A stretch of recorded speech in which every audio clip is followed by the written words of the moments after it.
Hi all and welcome to the Truth, Honour and Integrity Show. Tonight is June the 1st. Bye bye Mr. Brzezinski. Hi all and welcome to another week of the Truth, Honour and Integrity Show. My name's Thomas Williams and tonight is June the 1st. And breathe.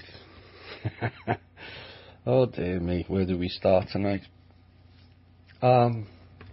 Let's get the emails out of the way for people who are new to the show, who want to post questions to the show, or if they want to join MeWe, it seems to be the best way. If you send your email address to truth.honour.and.integrity@gmail.com.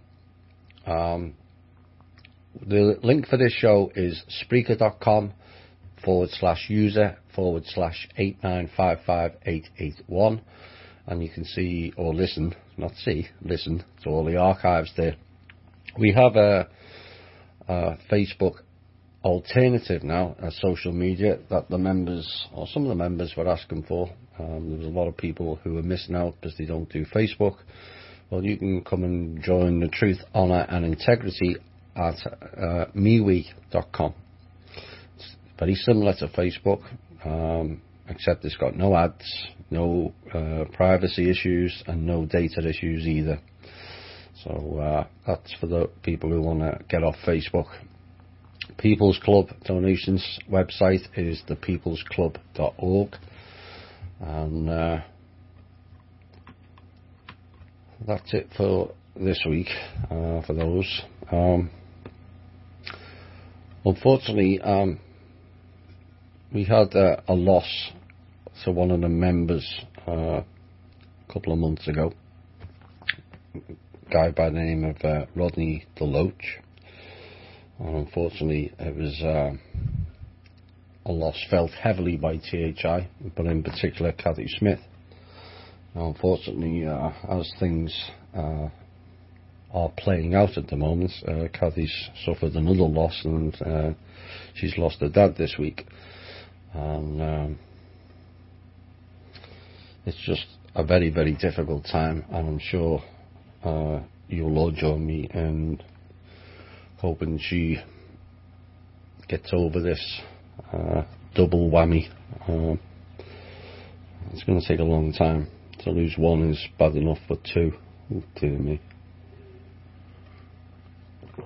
And I'll be going to be talking a lot about psychology later in the show, and why everything is suddenly going apeshit. People are losing it. People are acting out of character. The world's going into meltdown. The alternative media is going into meltdown. And how you can stand above it all, because it will be important. You know, we did warn that this was coming on the show. In fact, we've warned a lot of things ahead of time with this show. You know, this show is often repeated in other places around the alternative media, but rarely credited, and that's fine to a degree. But when some of the clowns operating on behalf of the agencies and the cabal are getting credited for stuff, then it kind of gets a little bit irritating. But we'll carry on nonetheless, putting out as much of the truth as possible. And I think people who've listened to pretty much every show, as we've been fairly right on the money, right down the line. We've been consistent right down the line. We warned that America would be pulling out of the Paris Treaty, and we did. And I'll cover some of that in the it's only a small amount of intel. I'll cover that near the end of the hour. Well, it's it's significant. Right, I mentioned last week going to some news items, and I've pulled out what I think is needed for people's attention one way or the other. there's that much news now, it's difficulty trying to keep up with it, and I won't even attempt to do so. It's important that people stay comfortable in their own skin at this time. It's ramping up. So we mentioned last week about Ivanka and Ivanka Trump and a $100 million donation for her alleged women's fund taken from Saudi Arabia and the United Arab Emirates. And then lo and behold, a story pops up this week about the Saudis giving lashes to a woman who had been raped.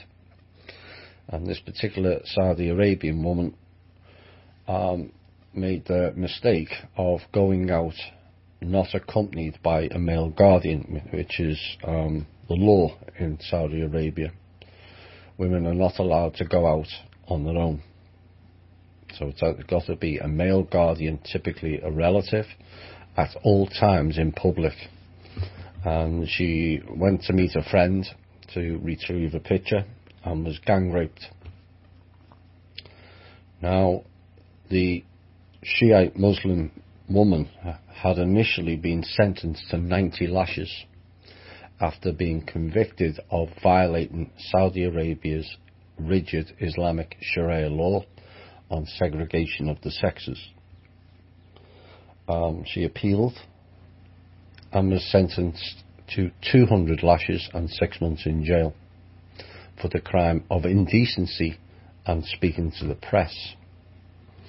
And this was the decision that was handed down by the Saudi General Court last week, that more than doubled her original sentence.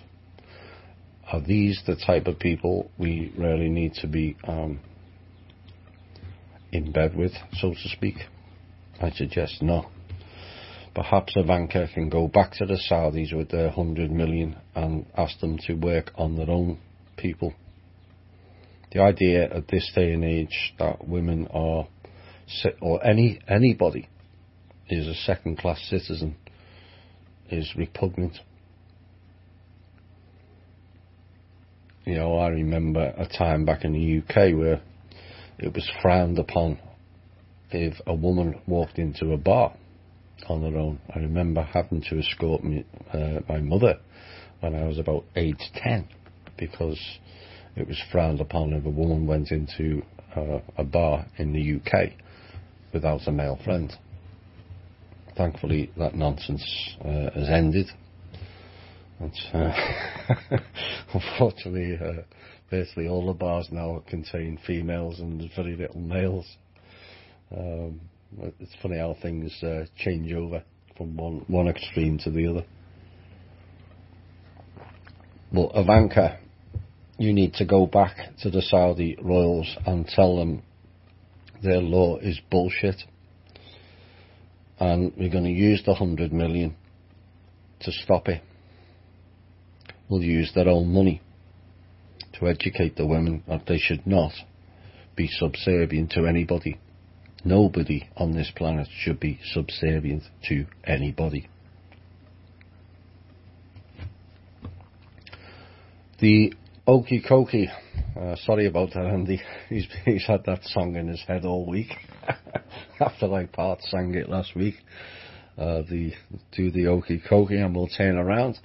And the Okie Kokie of American politics has continued this week, with the White House Communications Director resigning after only 3 months of being hired by Mr. Trump.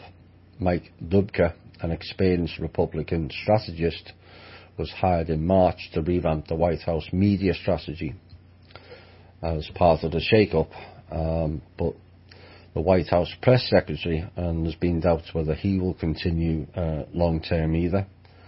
But Mr. Spicer will hold on to his position for now, but there will be fewer media briefings, was the message from the White House. The reshuffle follows reports of complete disarray in the White House communications team, and Mr. Dubke tendered his resignation on May 18th and is leaving on good terms, according to a politics website who first reported his exit. It's not the first, and I will repeat it again, it won't be the last. There will be massive amounts of shake-ups between now and the end of the year. People will come and people will go. I would suspect more will go. Now, with reports of what took place in Manchester recently, on the 22nd, with 22 being killed and all the other incidents surrounding 22, which is 211s, double the effect. There's been documents released by the human rights group called Cage UK. And what the documents have revealed is MI5. For those of you in America who don't know the difference between MI5 and MI6, MI5 is national, so it covers Britain. MI6 is international. So MI5, who also work in league with MI6, has been grooming extremists as collaborators, but also worked to push young, vulnerable men down the path of extremism. And these findings suggest that the person that has been the sacrificial lamb of the suicide bomber, Mr. Abedi, may have been just another one of their pawns, revealed by the documents released this week. It's a bit like ISIS, isn't it? Perhaps it's the same people. I'm talking about ISIS. The next two stories covers them. Of course, people will remember Mr. Duterte, Philippines, how he turned on President Obama and USA Inc. Now, you'll know what happens next. It's like a script, a repeating script, a bit like living on this planet in a perpetual loop. Yes, enrolled ISIS. Now, ISIS is incorporated and is a US-based mercenary company. For those of you who are not aware of that, type in isishq.com and you'll find they have branches in Washington DC, go figure, Texas and Arizona. Go and look at the contracts they've received and you wonder why America's bankrupt.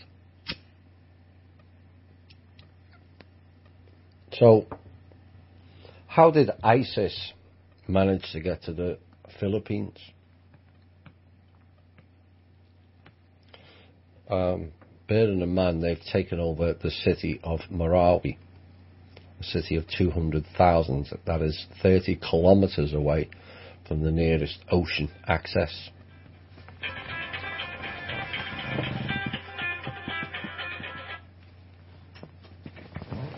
Apologies about that.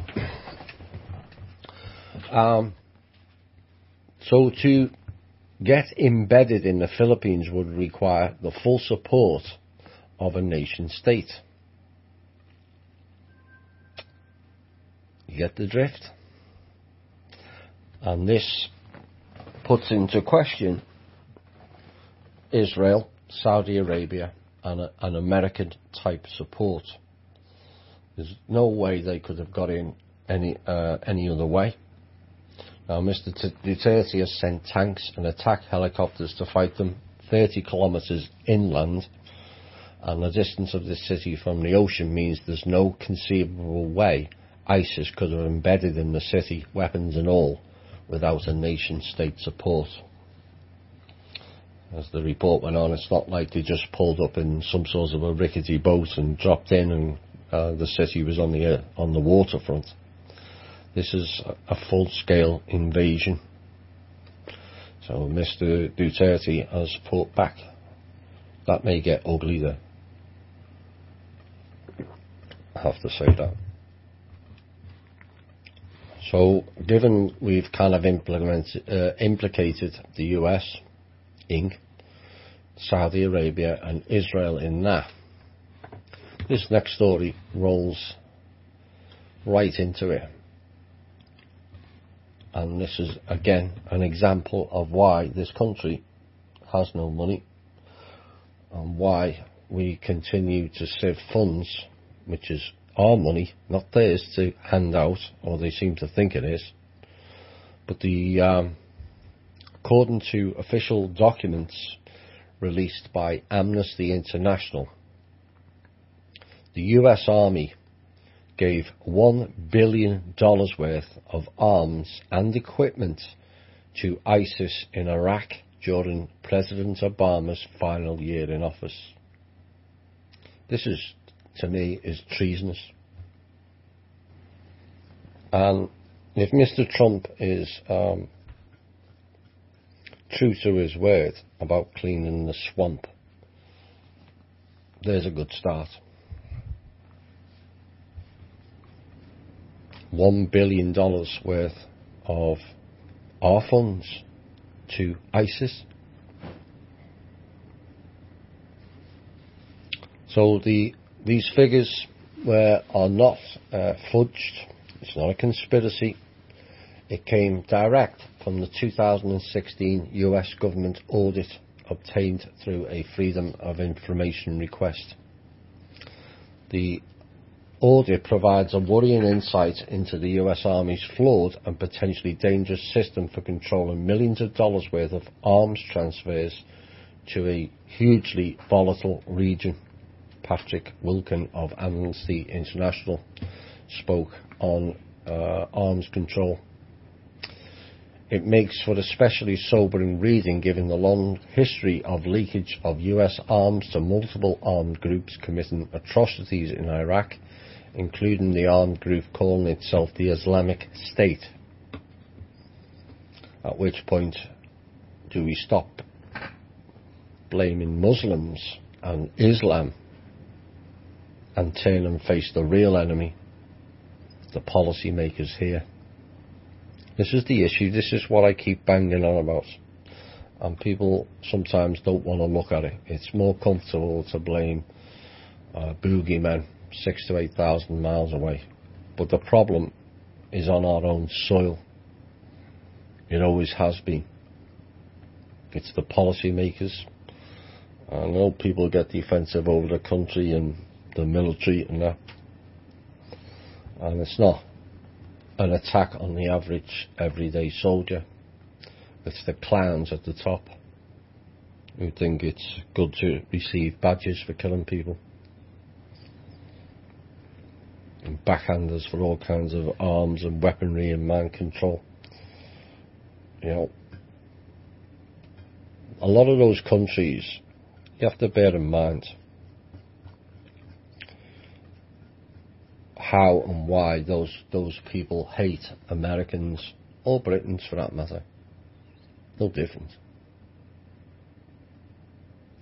They've been raped of their resources. They've been bombed into oblivion. Imagine a city in America being attacked and they just stole all the resources. Can you imagine the anger that we would face here? Basically what they're doing is creating terrorists. It's the problem, reaction, solution I mentioned last week.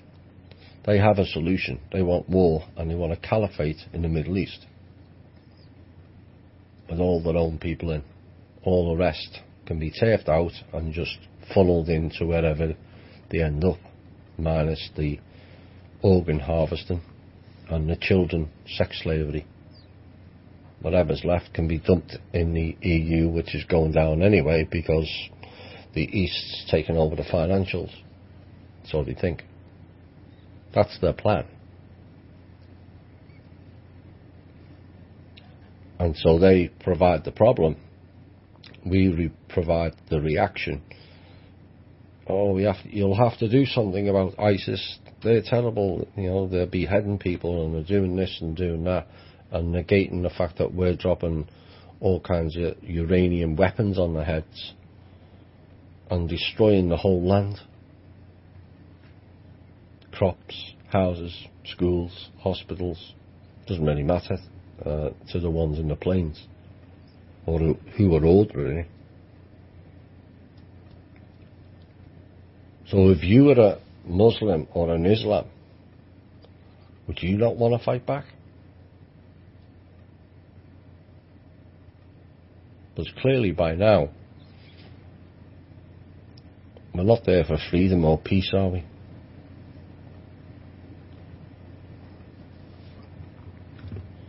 The real enemy is the policymakers here, not the Muslims, not Islam. Yes, they have some strange practices, as pointed out in the first article tonight.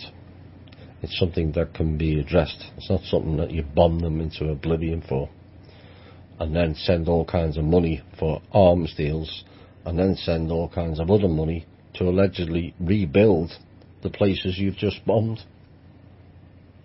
All nice loads and full loads of money going into the same people with the same companies promoting the same crap. And it's just funnel money gone. And we wonder why the American roads are crumbling, why we've got no real transport infrastructure, why we've got no real jobs.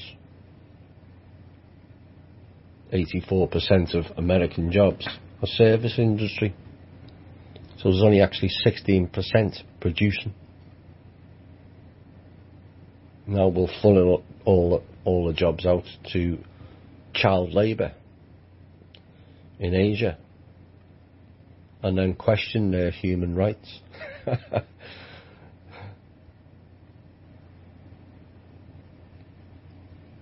Child poverty in America, 21%. And they're free. Doesn't look like it, does it? Yeah, it's free for the rest of the world. We just appear at this moment to be paying for everything. I don't think I speak for most people in saying we're sick of it. Paying for everything. NATO, climate treaties, policing the world. Policing in inverted commas, massive inverted commas. So, back to the Manchester one. And I think people, or awake people, are now starting to see why there was a real reason for the alleged attack. I know people died, but it was the planning of it. It was a deliberate act. They staged the drill weeks before, same place.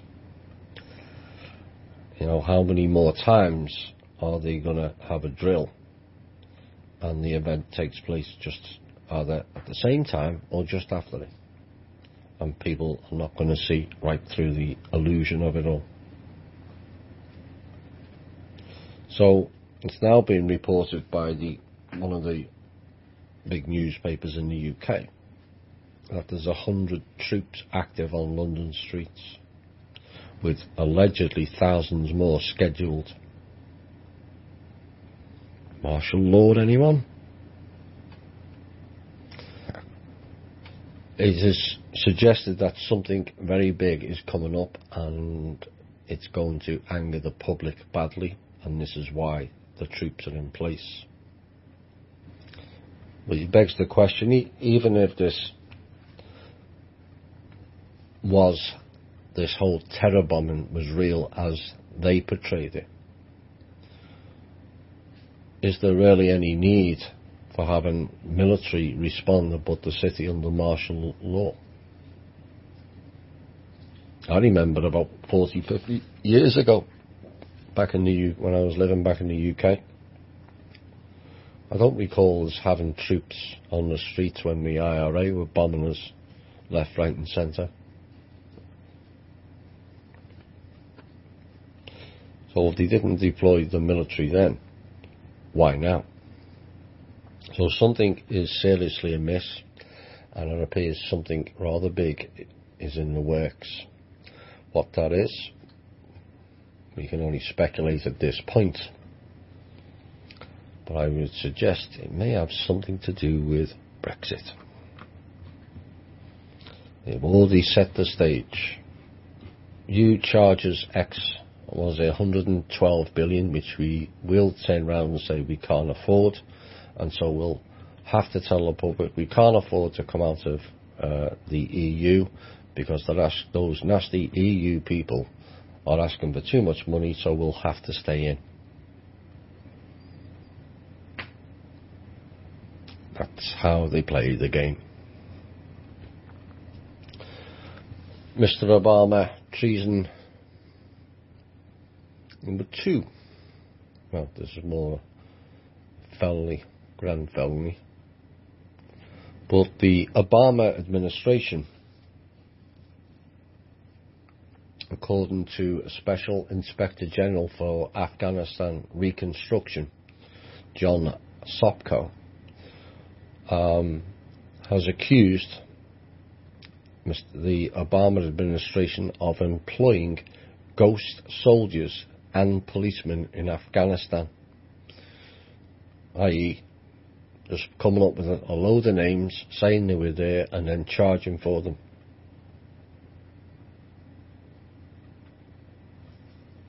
Now the fraud was exposed, and 300 million a year in ghost soldiers and ghost policemen was going missing.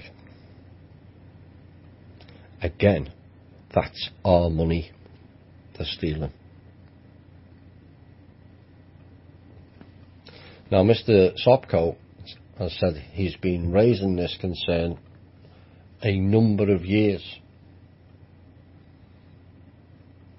So let's just say it's 4 years, 1.2 billion.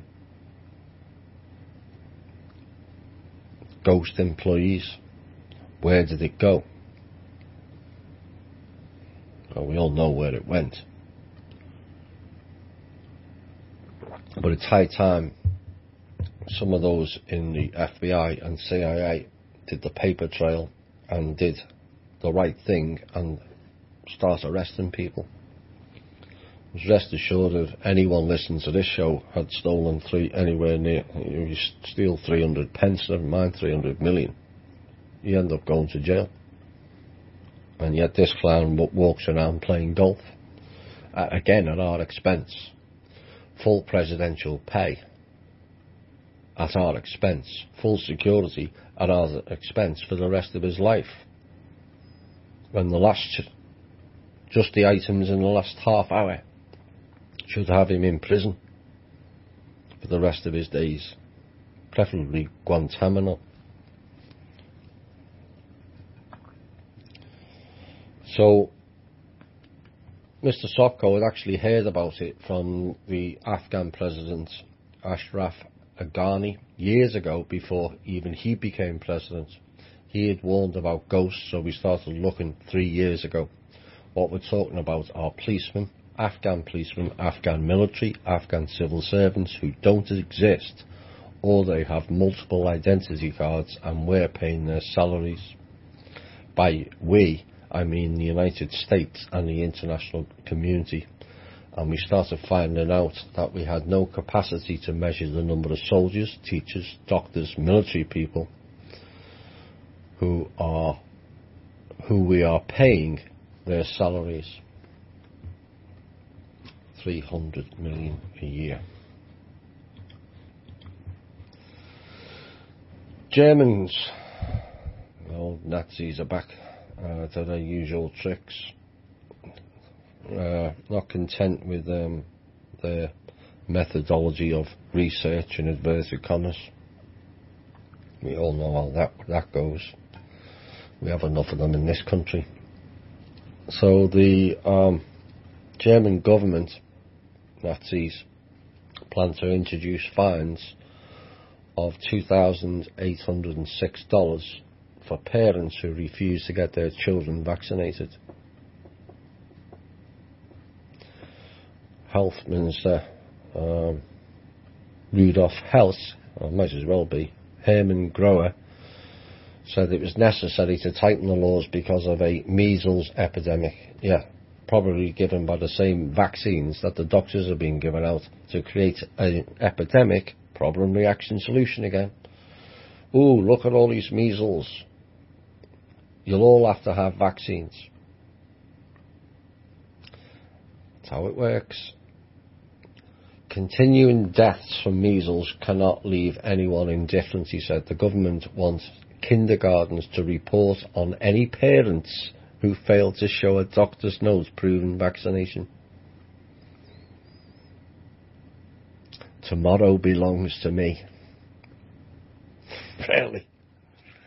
For those of you not familiar with that, it's a Hitler Youth song. So they're getting the kids to report on the parents. Nice little practice there. Failure to do so, this is for the kids, could mean expulsion of the child from the daycare centre under the revised law. It's expected to be adopted next month. Mother of 3 died of measles in the city of Essen this week. Italy has also recorded nearly 3 times more measles cases so far this year than for the whole of 2016. Last week, the Italian government ruled that parents must vaccinate their children against 12 common illnesses before enrolling them at state-run schools. These illnesses include measles, polio, whooping cough, hepatitis B, and by mid-April this year, Germany had 410 measles cases compared with 325 the whole of last year, the Robert Koch Institute reported. That's part of the Koch brothers, part of the New World Order. The Institute went on to say, besides all children, all adults born after 1970 should get immunised against measles if they had not had the measles jab or they had only had it once. Really? And the Italian officials have gone right on the offensive and have attacked what they call anti-scientific theories, which have led to vaccination rates falling well below levels deemed safe to prevent outbreaks. Love it. Those theories include according to them, a long discredited link between autism and MMR. No, it's not discredited, actually. It's proven beyond fact. What you're saying is the conspiracy theory. But it doesn't add up. It's a theory. We have the facts. So, more Nazis again. Angela Merkel. Europe can no longer completely depend on the US and the UK following the election of President Trump and also the Brexit. Merkel said she wants friendly relations with both countries as well as Russia, but Europe now had to fight for its own destiny. What, you mean you have to pay for their own things instead of getting the American taxpayer to pay for it? Oops. Her comments come after Mr. Trump refused to recommit to the 2015 Paris climate deal at the G7 summit. Of course, we all know most people will know what happened. I'll cover that later. Merkel herself is on the campaign trail ahead of elections in September. The times in which we could completely depend on others are now on the way out. I've experienced that in the last few days, Merkel told a crowd at an election rally in Munich. The relationship between Berlin and the new French president, Emmanuel Macron, had to be a priority, Mrs. Merkel said, adding, we Europeans have to take our own destiny in our own hands. Interesting words. Young Hitler.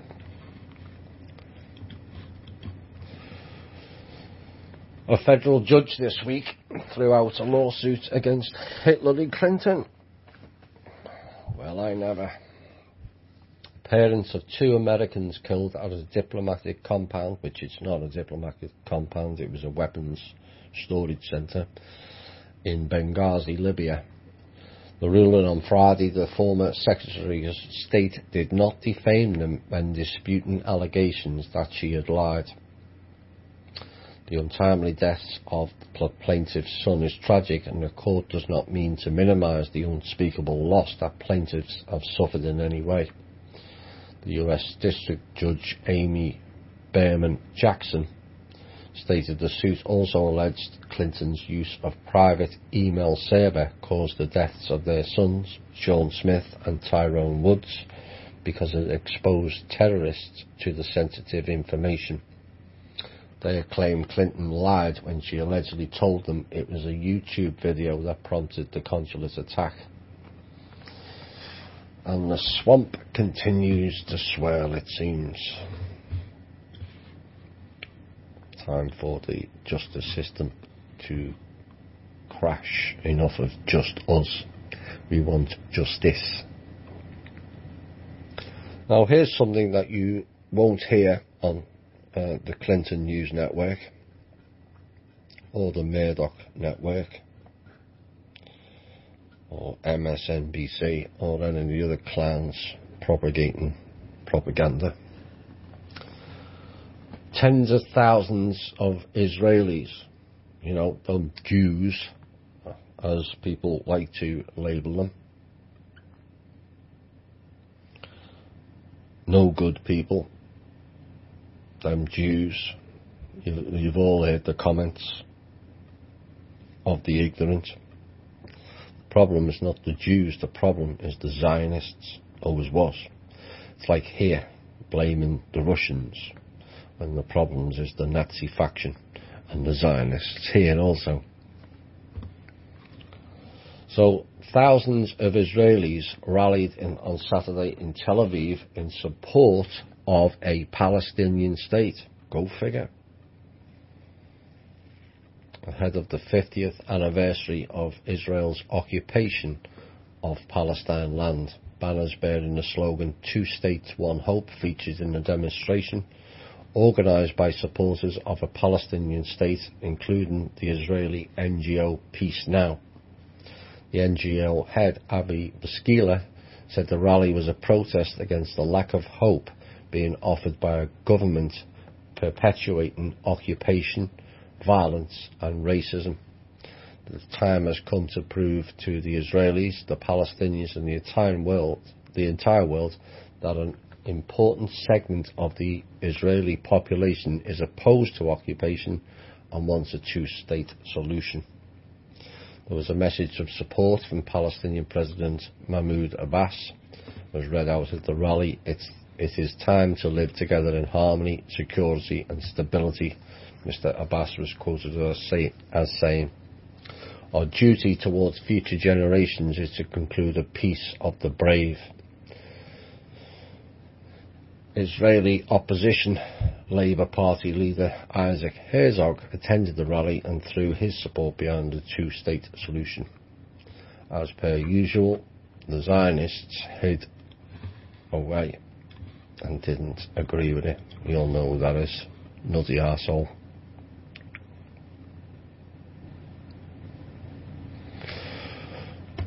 We mentioned last year, it's funny how it's all died, Black Lives Matter, since Mr. Soros died in November, late November, early December. Notice there's not a mention of Black Lives Matter anymore. There's 7 months.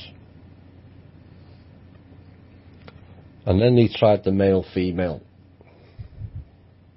Trump, Clinton, and that failed. So they're trying it again. This time in Paris. The Paris mayor, Anne Hidalgo, on Sunday called for a black feminist festival in the French capital to be banned because it prohibited white people from attending. You know, racism doesn't go one way. It never was one way. It goes always And you can't promote or campaign against racism and then the same people display the same things.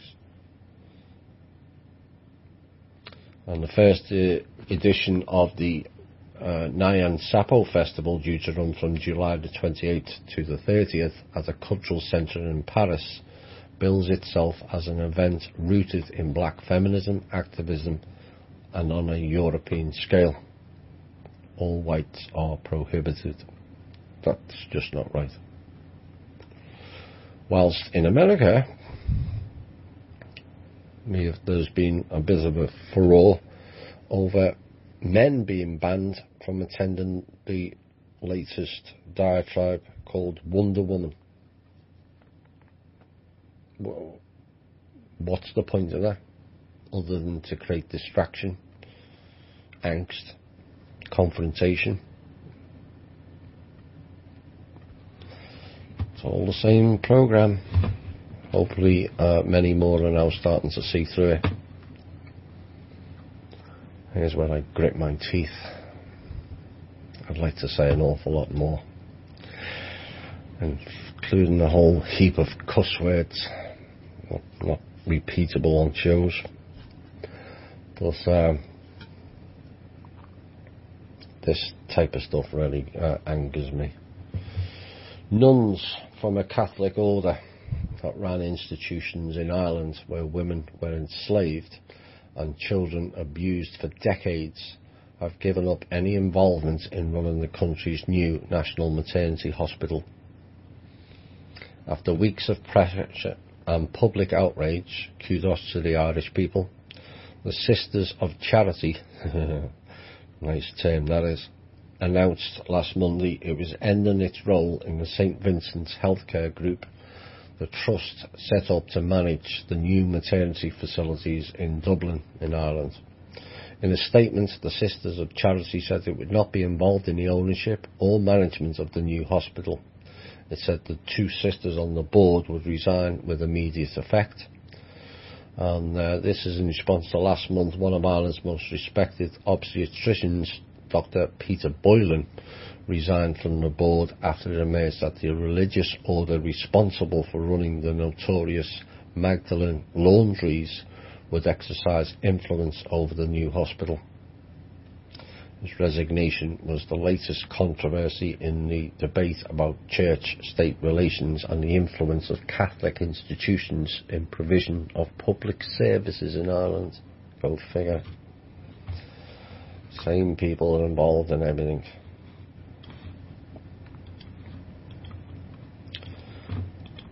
I suppose I just find it worse.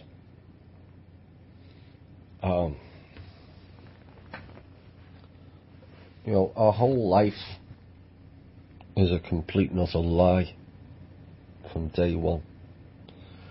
The things we are supposed to trust, or the things we are told to put our trust in. Parents. Many parents abuse their children.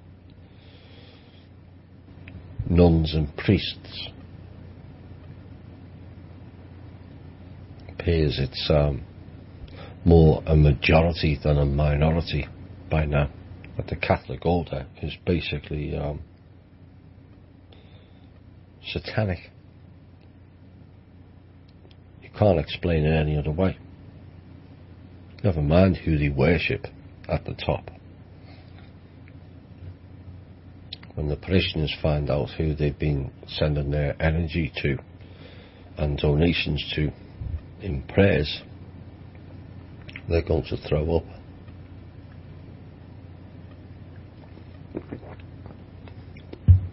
Trust doctors, trust nurses.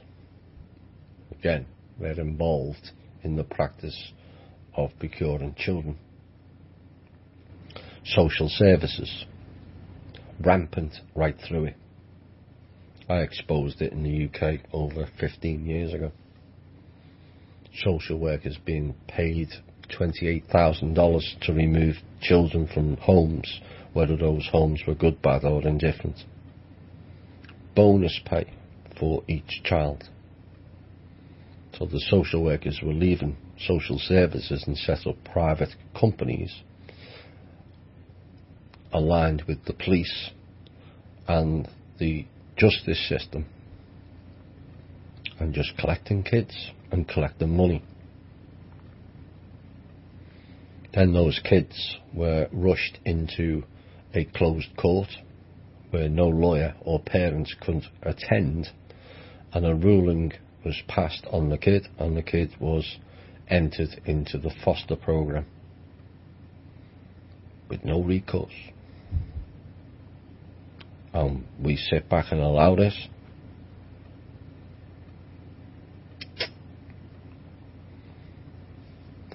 You know, everything we've been asked to put our trust in, teachers is another one,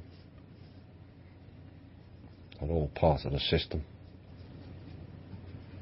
And that's painful. You don't know where to go. I will seek sanctuary in the church. But mind you, don't bend over. Dear me.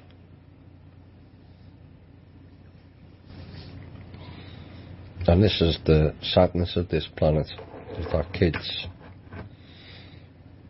don't know who or what to turn to. Unrealistic role models, all poured out at the Disney press, like clones.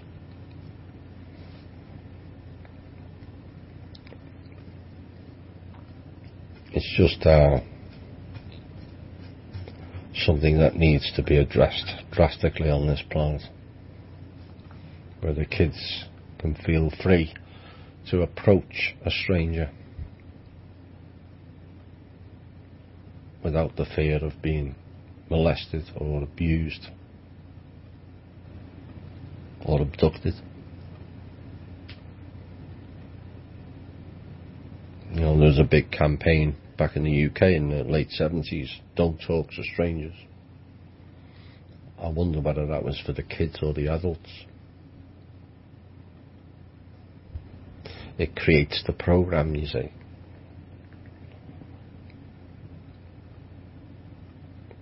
No one speaks to anyone in the UK. If you say hi along the street, they almost freak out. And the head goes to the floor. Oh, was that person talking to me? I don't even know who that person is. It's the difference between being here, where you can say hello to anyone, but the UK. And then they're telling kids, don't talk to anyone. Well, who can they turn to? We have to create an environment where this sort of behaviour that's been endemic in our society, and the likes of which, the depth of which, is yet to be anywhere near the levels revealed, even after all we've heard. You know, we are classed as a backward race or unintelligent. We haven't developed. But how can you develop when you keep destroying children's lives? Never mind the trafficking, sexual slavery, workshops in the East, which is expanding into the West, organ harvesting, pervert teachers, cops, judges, politicians, priests, nuns, and then they educate you to a level that borders on retard. That's the level of education we have in the West now. Retard. There'll always be people that rise above it. But that's the benchmark that they're setting to educate the children.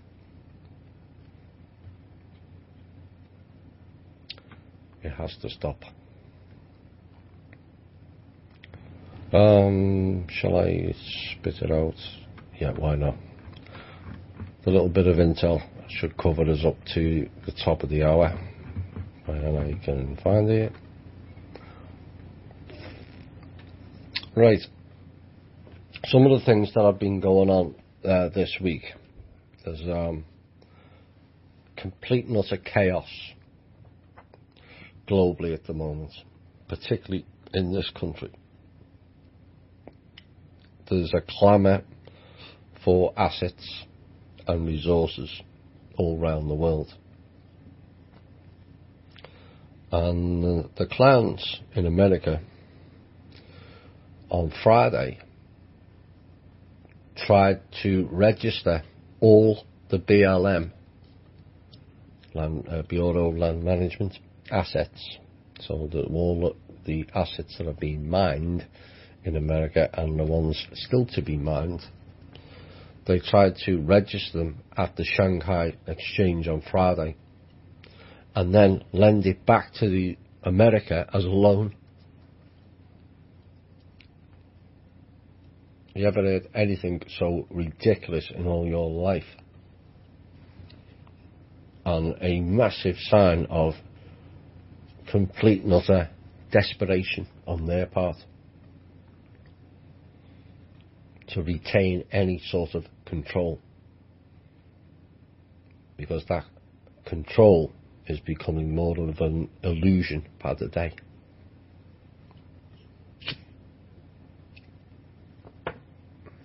The unsovereign UN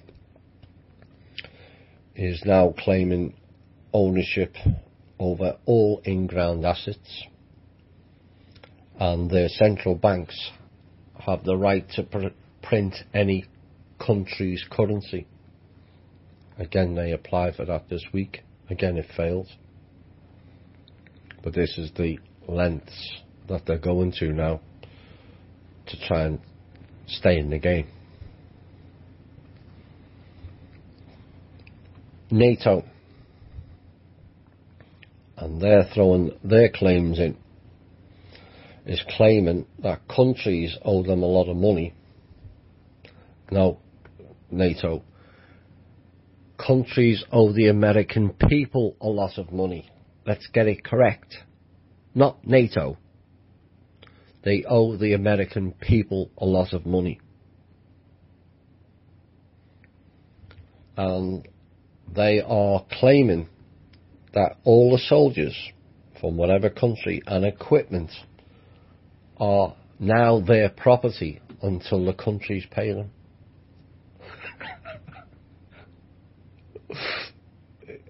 It gets their senility and bizarre requests goes to the extreme day by day.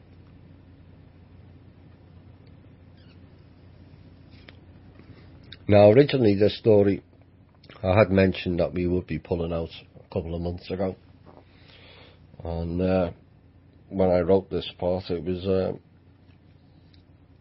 was known that America was going to be pulling out of the Paris Treaty, Agreement, Plan, Accord.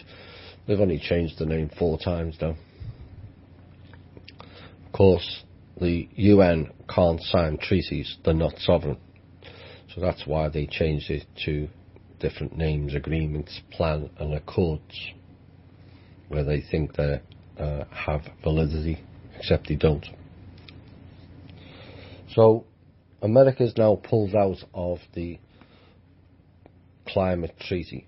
And Mr. Trump, the bits I saw today, it was only about 2 minutes, was going on about jobs, saving American jobs and American money, etc., etc. But the real reason, and I wish Mr. Trump would have come out and told the real truth, as the real truth were pulling out of the Paris Treaty, Agreement, Plan, Accord, is America will not be handing over all our in-ground resources to the UN or anybody else. Period. That is what the Paris Agreement, etc., is all about. Every country handing over all their in-ground resources to the UN.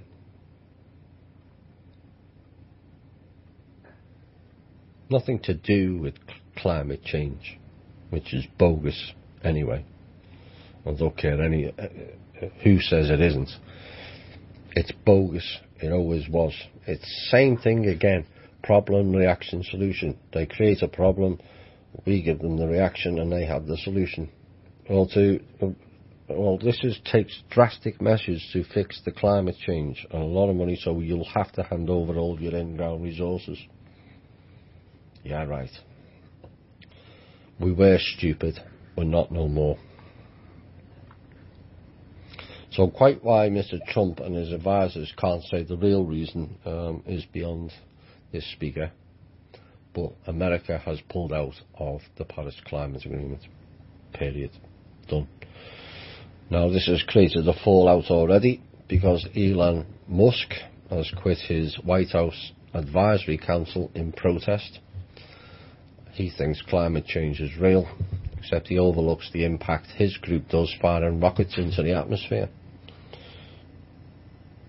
You have to laugh, don't you? Of course, Trump did a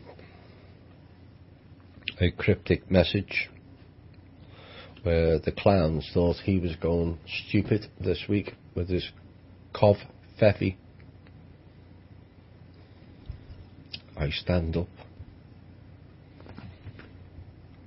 I'm glad you are. As mentioned on our show recently, you're going to hear a lot more about Jared Kushner. That boy's in trouble, big time. He is a Mossad agent, big time. And it's now revealed he's under investigation by the FBI, amongst others. Doesn't tell you there is others involved, for speaking with Russian ambassadors outside of his authority. This was in December. Bear in mind, at that time, Mr. Obama was still president. Kushner won't last, as I understand it. And he won't be the only one that won't last either. It also came out with Mr. Kushner that he personally asked the Lockheed Martin CEO, Marilyn Houston, to reduce the price of a radar system so that Saudi Arabia could afford to include it in an arms deal. He's really working for this country, isn't he? Again, that's, to me, is treason.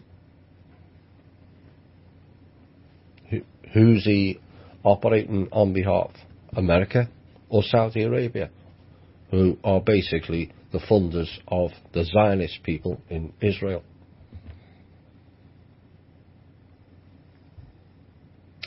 Mr. Kushner, your days are numbered big time. And to the UN, Mr. Kushner, NATO, and all the other clowns, I have a song for you. Bye for now.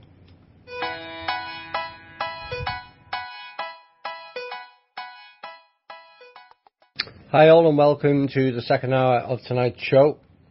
I'm going to cover a few things now, and I've got some word magic again. Some interesting bits in that. Where should we go with first? We've been mentioning about sovereign, and it's going to play a big role in the future months. Mr. Trump also mentioned about America becoming sovereign today. He knows, and I've criticised him on this show, and I'll criticise him if I see things I feel are not right. Well, kudos for listening on the Paris Treaty. He said, no longer will America support everybody else at our expense. And It's not the government that suffer, it's the people. Always is.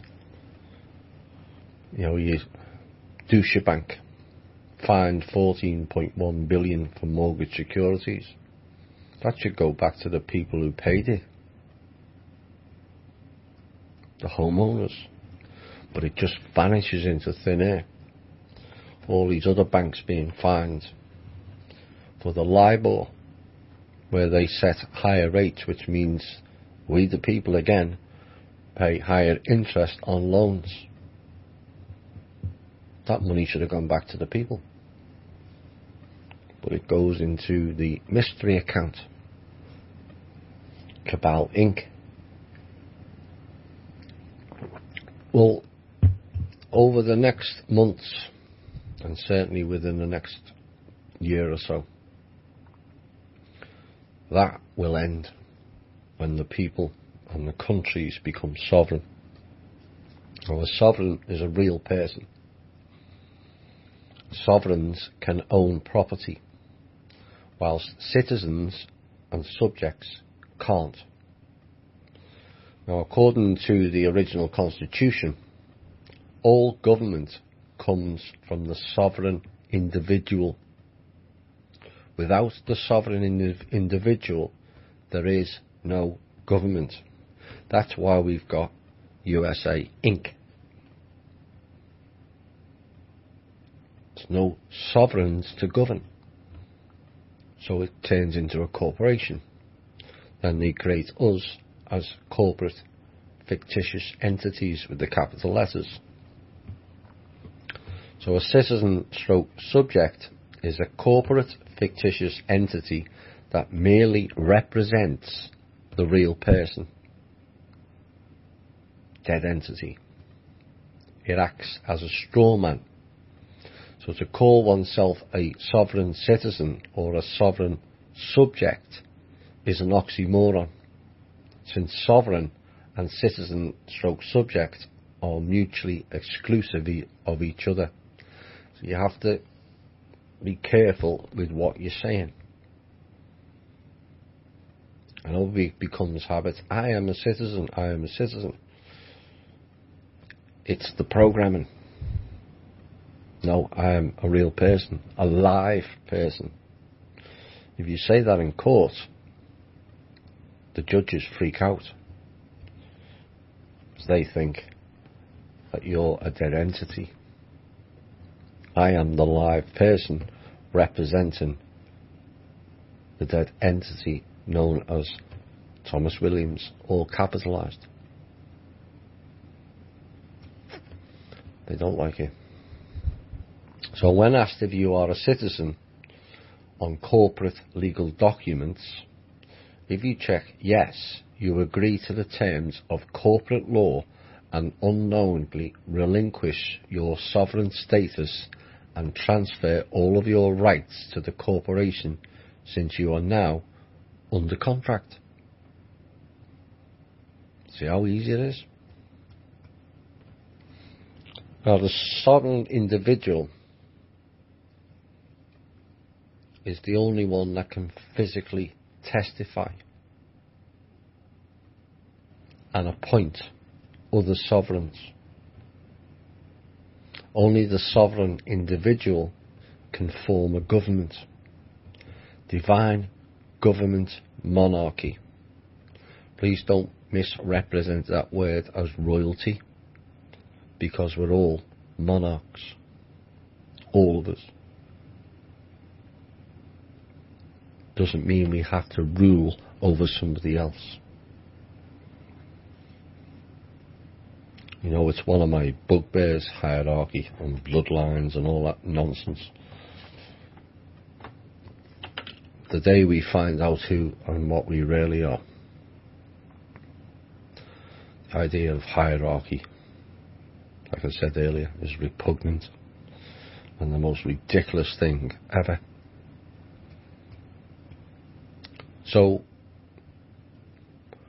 what the people connected with the foundation have done is they are the sovereign individual. They can form a real government. a divine government monarchy. Leaders, not rulers. Leaders who inform and teach, not control. That is what we're working for currently. And this is why the Foundation people, as mentioned previously, have laid out the blueprint. Because as the sovereign individual, which they are, they can appoint other sovereigns. They won't be appointing the UN or re-establishing the UN or any other of the bogus central banks.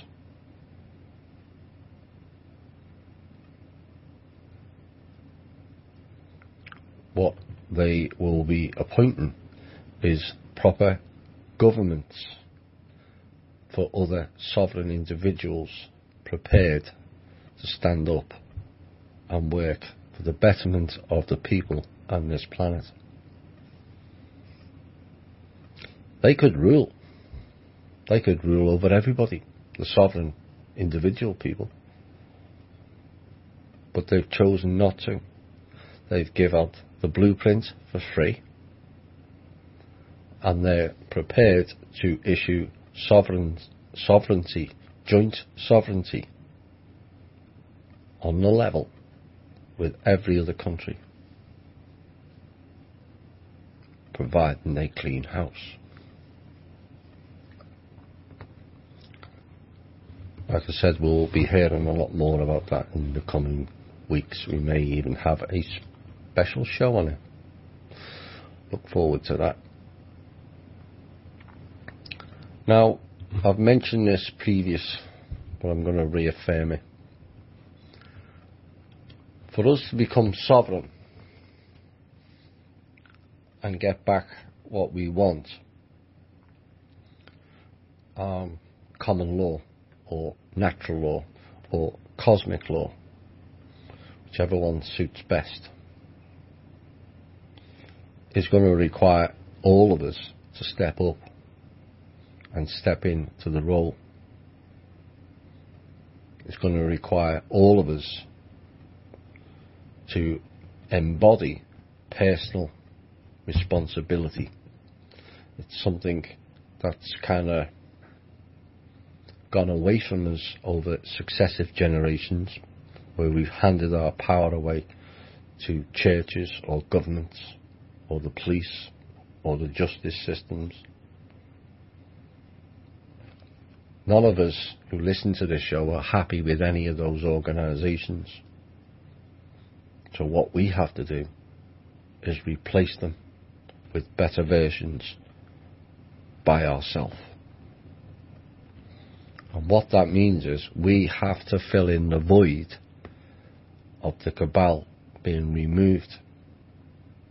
And it's going to require a lot of work and a lot of effort. Again, that's something us in the Western world have lacked. Otherwise, this wouldn't have gone on for so long. We've taken the convenience of life.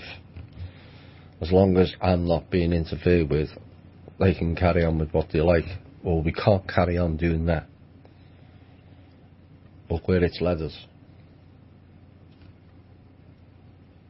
So we have to grow up very, very quickly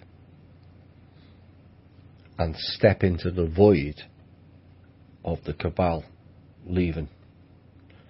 The cabal will always be around, but their control levels will be drastically reduced to be negligible. But if we don't step into it, they'll take it back off us. That's how it works. They control the way they do because we have allowed them to.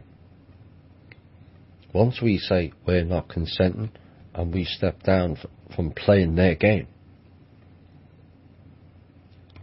automatically, according to cosmic law, their control diminishes and ours increases. It's the fulcrum, the balance. But we have to step into the void that they have created by having their control system eroded to the levels it is now. If people doubt that it's not eroded, you're really not following what's been going on.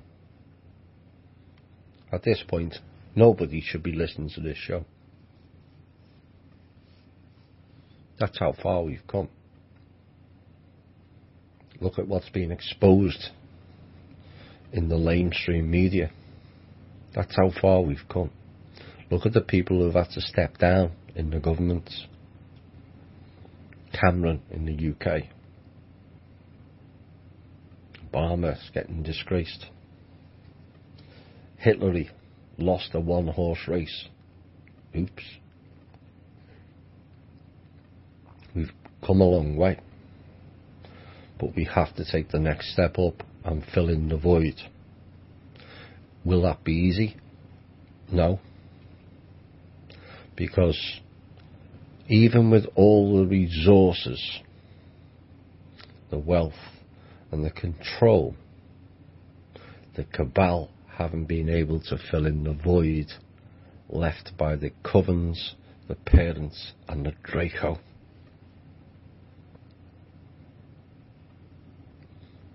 Since those have collapsed over the last 2 years, so has the cabal. It's like a rudderless ship floating down the maritime law river. So that's going sideways also.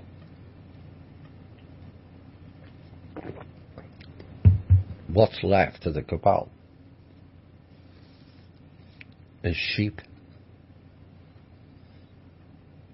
Man-controlled sheep who have spent their whole life following orders of the covens, the parents and the Draco. They're not leaders. They don't know how to lead. This is why they're making mistakes. They're also not used to the people taking them on. And we have. Even if the numbers are relatively few. Think about it. We really need to fill in the void. You want rid of the politicians? We have to provide 600 to replace them. Valid people. Let me go. Where am I going to go next? Corey. No, not yet. Bloody Corey good. Old Tins of Media's gone nutty with it. Right. Here's some word magic, or something that's going to expand the mind and make you think on a few topics. And part of the problem is the duality of everything. I've told about this before, about being in the middle. Is it good? Is it bad? Technically it's both, and technically it's neither. It's all about coming to the centre. It's not all about 100% light and no dark. There's no balance. Because eventually the light will turn into the dark. That's how it works, the balance. So I was looking at a few things that piqued my interest. Sarcophagus. Did you know that means flesh eaten? Think about that. Where they use it. Sarcophagus means flesh eaten. Cain and Abel is the classic in duality and the story passed down. Given their propensity for what they do, and this comes from the Anunnaki and the Draco, because that book is largely their story. Lord is Anu. You can cry all you like, certain individuals, but the person they refer to as the Lord is Anu. Now Cain and Abel is Can Ibel. Work it out. The duality of good and evil eating away at each other. Now where have you seen that? In the mythology. Of course it's littered everywhere. Far more than you actually notice. You may notice it more now I've mentioned it. Like the serpent, dragon, the Ouroboros, the snake eating its own tail, Cain and Abel, cannibal. You get the drift now? Next thing that came up was the term celebrity.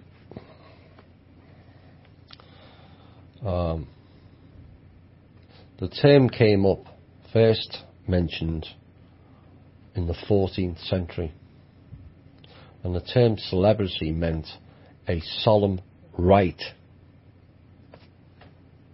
Not famous person, a solemn rite, R-I-T-E, or ceremony. Now, the term to treat someone as a celebrity was called lionize, as in the cat. And it's a hybrid from lion plus eyes. It preserves lion in the sense of a person of note who is much sought after. In 1715, it's them cats again, lionising the cats. Why? So here's another one. It's going to mess with your head. People have seen some on the page before. Feel like they're disillusioned with everything. Now, what we understand it is we're disappointed with things. That's how we interpret that word now. The original meaning for disillusioned was to be free or freed from illusion. It's a bit like insane when it's actually unsane. So if you are actually disillusioned, you are free, and you are also free from the illusion. Prestige is another word which now currently means widespread respect. The original meaning of prestige was trick, deceit, imposture, and that word again, illusion.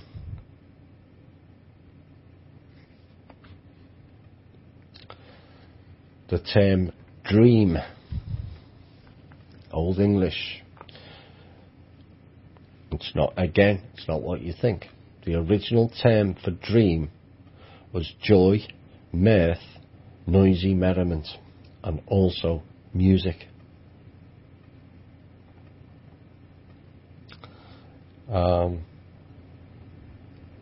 Much study has failed to prove that the Old English dream is the source of the modern word for sleeping vision. Despite being identical in spelling, either the meaning of the word changed dramatically or vision was an unrecorded secondary Old English meaning of dream, or there are two separate words here. Same spelling. Because the English language has many words of the same spelling or similar spellings and can mean completely different. More bullshittery and mind-effery. It seems as if the presence of dream, as in joy, mirth and music, has caused dream to be avoided, at least in literature. Sleep was substituted, and dream in the sense of ideal or aspiration was added from 1931 onwards. So a dream was to be in joy, mirth and noisy merriment. It's actually correct. as long as you're not in the lower astral. Being chased by egregores and all kinds of other ogres.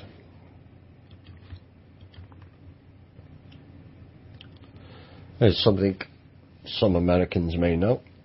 I was telling people recently about the Dutch and their control system. And we have a lot of Dutch people who listen to this show. And it's nothing against the people. But while Britain was goose-stepping around the world, claiming all kinds of land and resources for Rome, the Dutch played just as big a role. In fact, a major city in America was once called New Amsterdam, the New Netherlands colony. The name of that city? New York. Originally known as New Amsterdam. New Zealand was originally named Staten, like Staten Island, same people, Staten Land, and the name was changed the following year by Dutch authorities. Here's another one. The Emmy Award derives, Emmy means image. Image means a piece of statuary, artificial representation that looks like a person or thing. Interesting terminology. That's from the 1200s, the term Emmy, by the way. An artificial representation that looks like a person. The term icon also derives from image. That person is an icon, they say. Translated, it means a statuary, an artificial representation. So even the celebrities are mocked.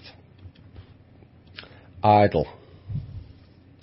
This comes from the 13th century. An idol is an image of a deity as an object of pagan worship. Oops.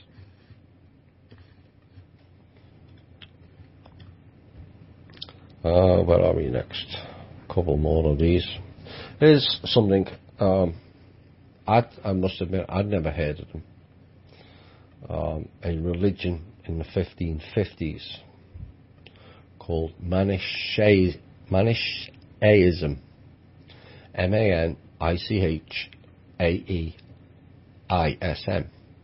1550s. Now listen to this closely,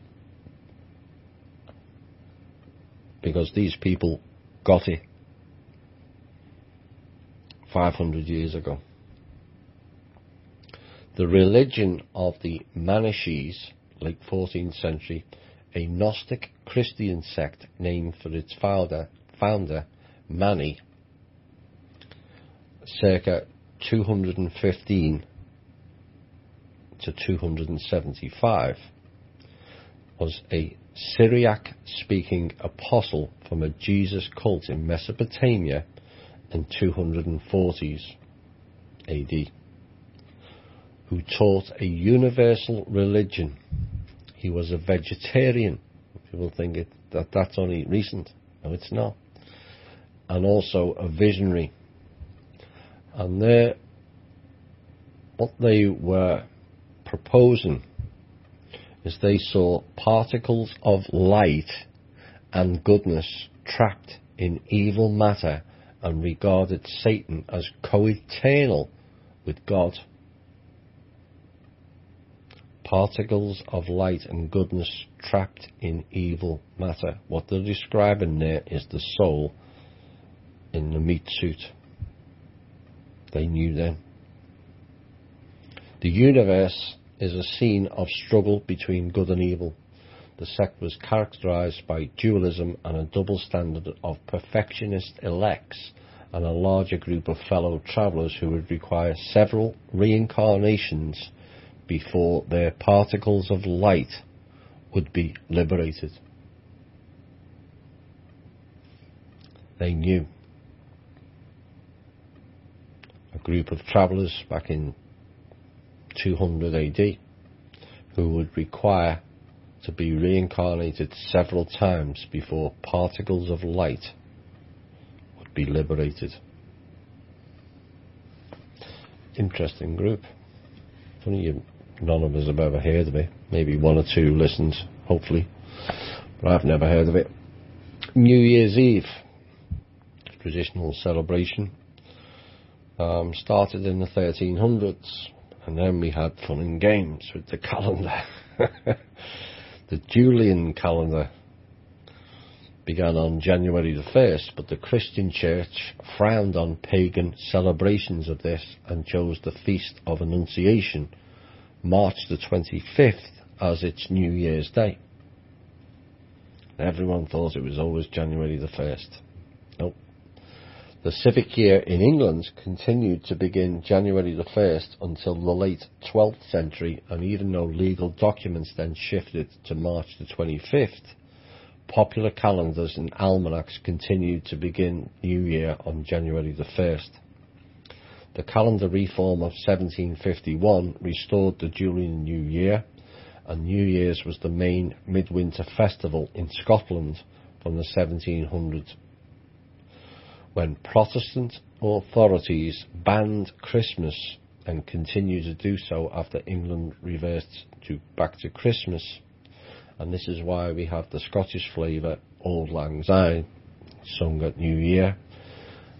And the gathering in public places for the New Year began in 1878 in London after new bells were installed at St Paul's. So that's the history of New Year.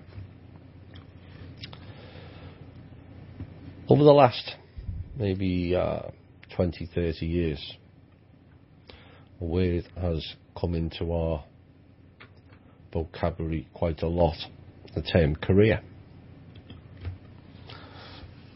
I need to build a career. I need to have a career. And that's all very well. But it's better to say I need to have employment. Because career means to move rapidly, run at full speed. There's a reason why they told you to get a career. Work rapidly, run at full speed, burn self out, and we have full control over you. Again, hidden in plain sight. The term dollar. Most people won't be pleased with this. It doesn't surprise me. The Fourth Reich and all. But dollar comes from the German term Daler, D-A-L-E-R, from the German Thaler, T-A-L-E-R, and in the 1530s later, Thaler, T-H-A-L-E-R. That's where the term dollar came from. Those Nazis again. The term happy.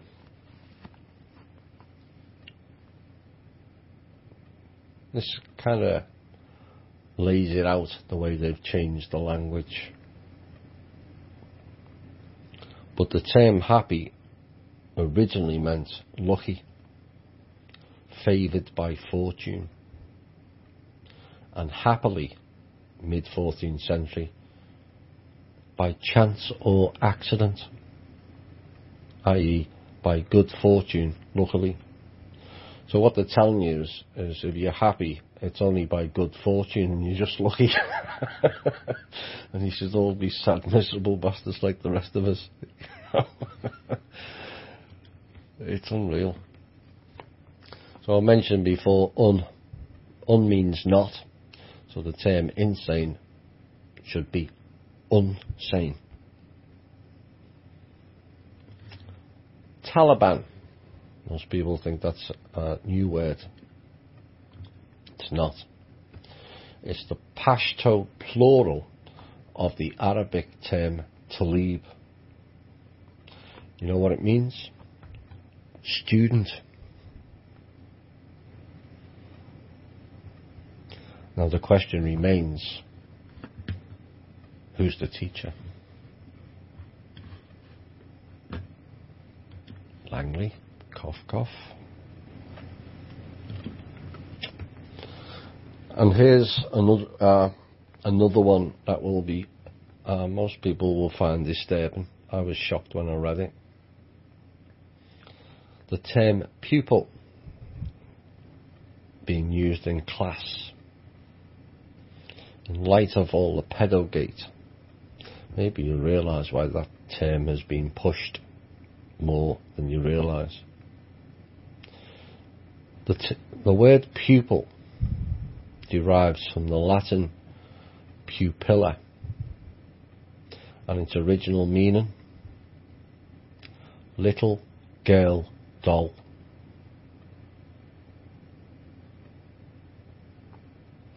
Please stop calling your kids pupils. Little girl doll. Oh, pedos. Where are we going next? Zuckerberg with the silent F.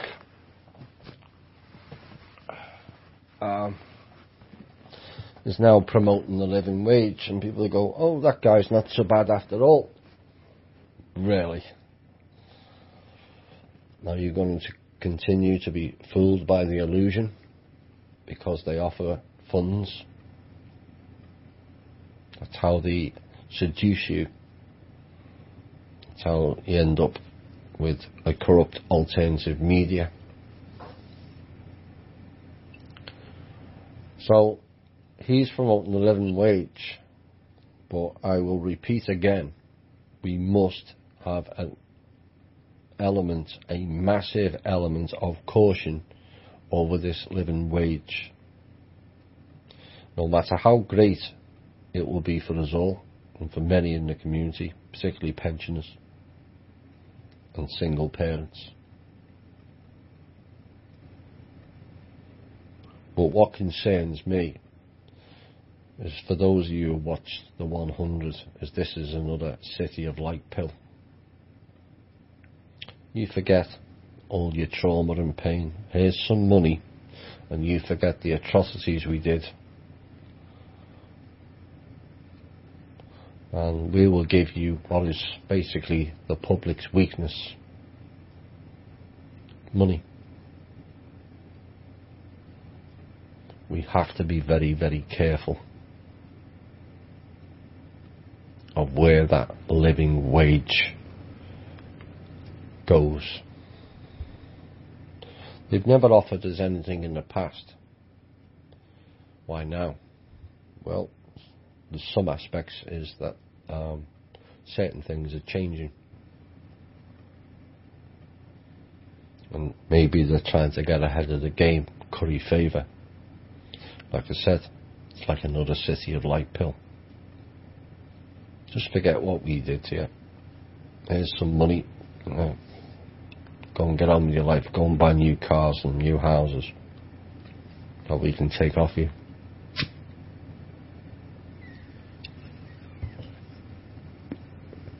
No matter how desperate we are financially, we always have to look at the contract. And that's going to be vitally important in the coming months and years. More than ever.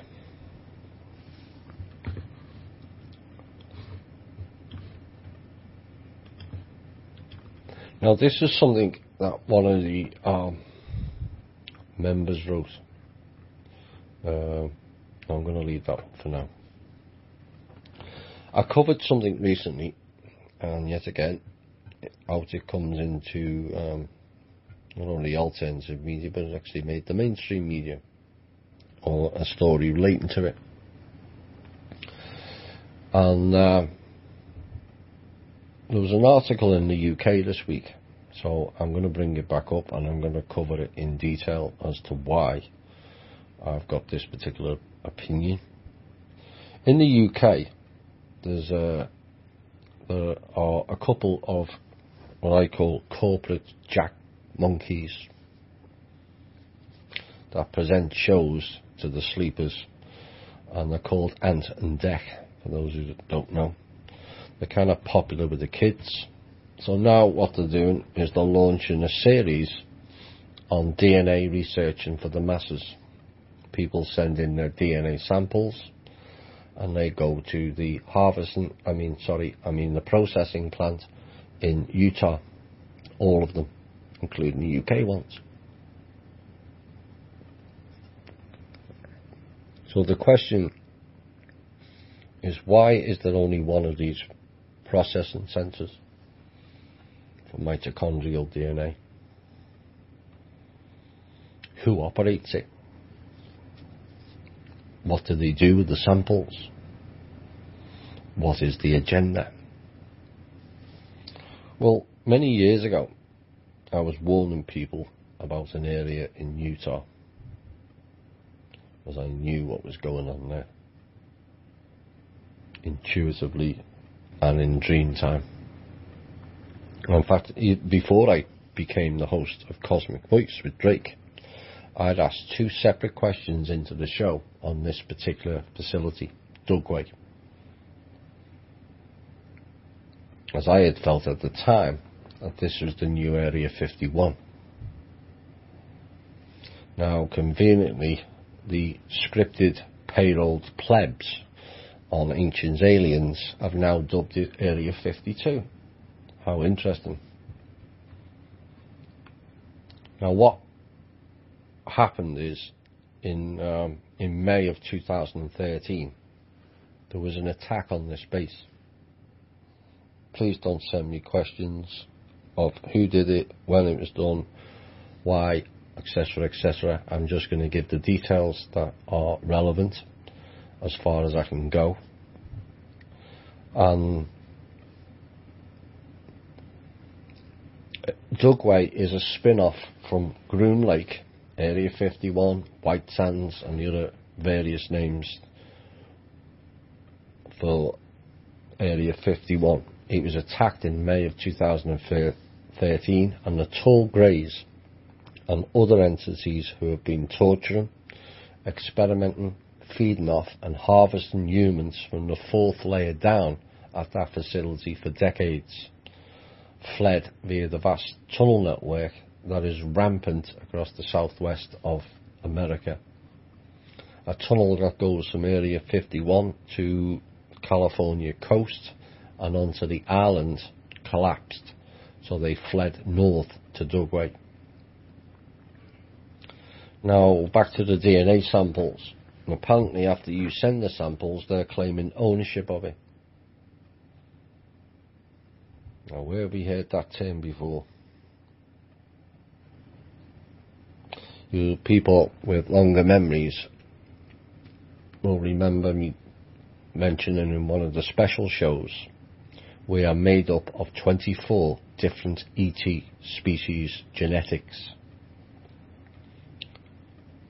And part of the problem we faced here over the last few decades is those 24 groups all feel that they have a claim on us. It's part of their genetics.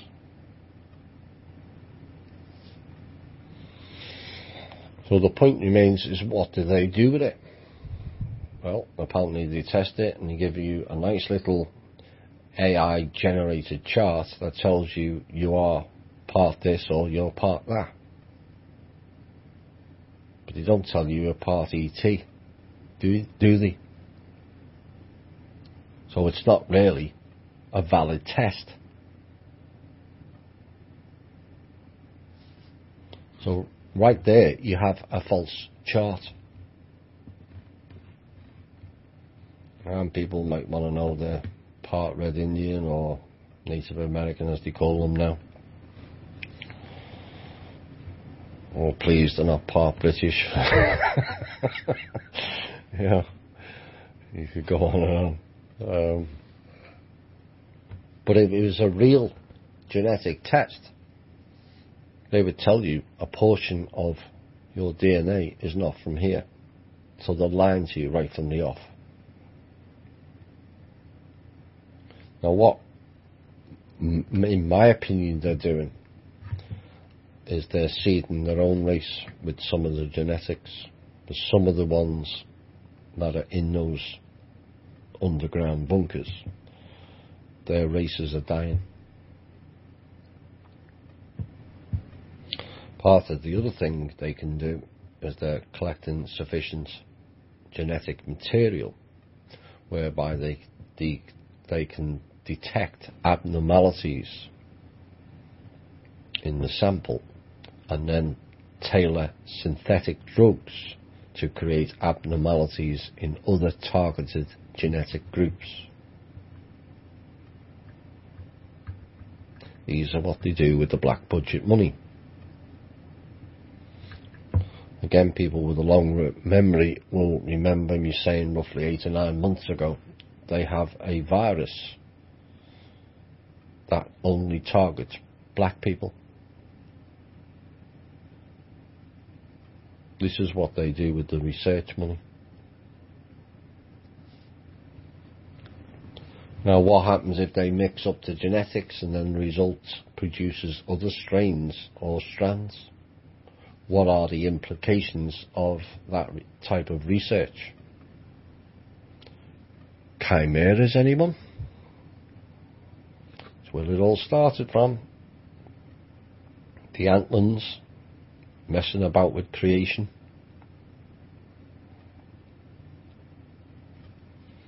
You know, we've had an awful lot of examples of them and this type of research, but the concern that I have is that this is what led to the fall of Atlantis.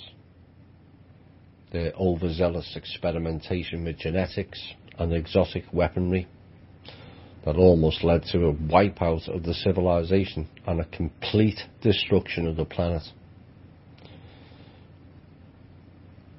You know, up to this point, we have a catchphrase. Some people say it once a week, at least once a month. History repeats itself. That's word programming, by the way. History repeats itself because we're stuck in the loop of the same repeating cycle, watching the same movie over and over again. But this time, it's up to humanity to not let history repeat itself and create a new way of being. The loops that we've been in have been cut, as I have mentioned in previous shows. So their movie is ending. What we can't do is copy what they did. Where ego takes over and greed.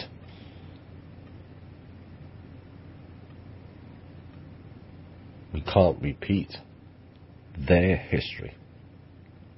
That's what's kept us trapped. And we have an opportunity now, is available for all of us to go forward. But we cannot do that by repeating the memory codes of the previous loops.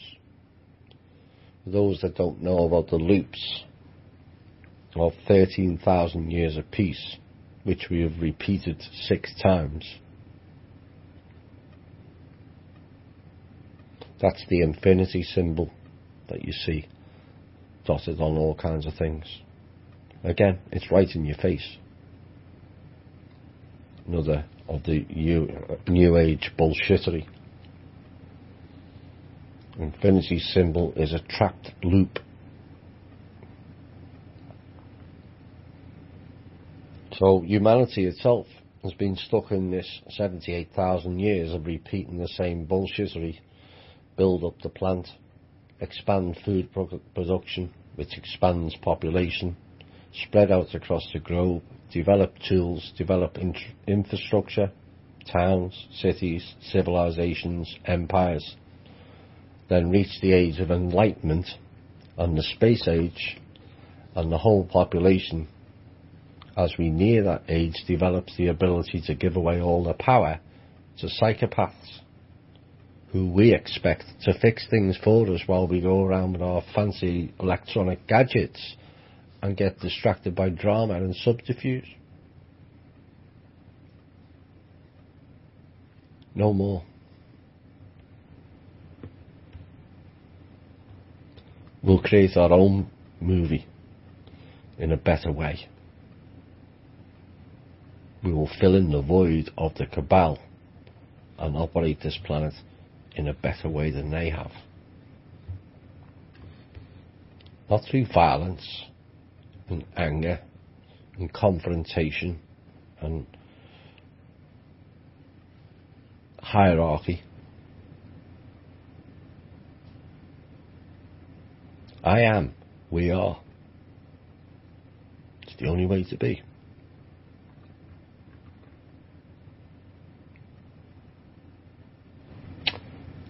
Right, we're at the top of the second hour. I'm going to have a couple of songs.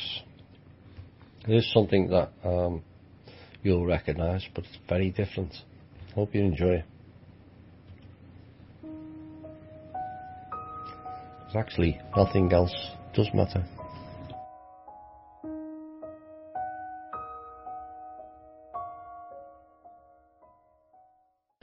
Hi all, and welcome to the final portion of tonight's show. Two very sedate songs there. Nothing Else Matters.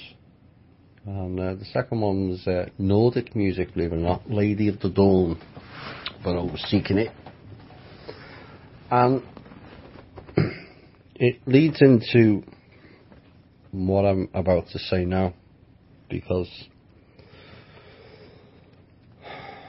there's a comment, I think, by Sharon. Why is everyone going nuts? Paraphrasing. The world's going nuts. And we did warn a bit in this show ahead of time, as far back as May 2015, that you needed to get yourself ready for a future event. Of course, you warned on New Year's Eve 2015 at 16 would ramp up. It was an important year that they didn't apply their cheat in the game, which is to make 2016 appear like 2012 all over again. It failed. And then 2017 would be the unravelling. And things have unravelled fairly spectacularly. Pedogate, politicians being exposed, churches being exposed, frauds being exposed. There's enough in the first hour tonight. Who the real problem is being unravelled. And it's a lot to take in. And the point is, they're unravelling, but we've copied their behaviour. It's a trait. And people will say, I've done my inner work, and I've done my inner work, and then something comes up in the show and they rail against it, whatever that issue may be. You know, there's certain things that make us all angry. But the most important thing is not to sway off the balance of the metronome, I explained recently. And too many have swayed off the balance. This is why the alternative media has gone into meltdown. All the players, the game players, are all out in the open now. The unravelling. So it's like micro to macro. The alternative media being the micro. It's unravelling the fun and games that certain individuals have been foisting onto a gullible public, including myself. I've fallen for some of those individuals as part of the learning curve. We all get fooled on a daily basis. But then do you keep on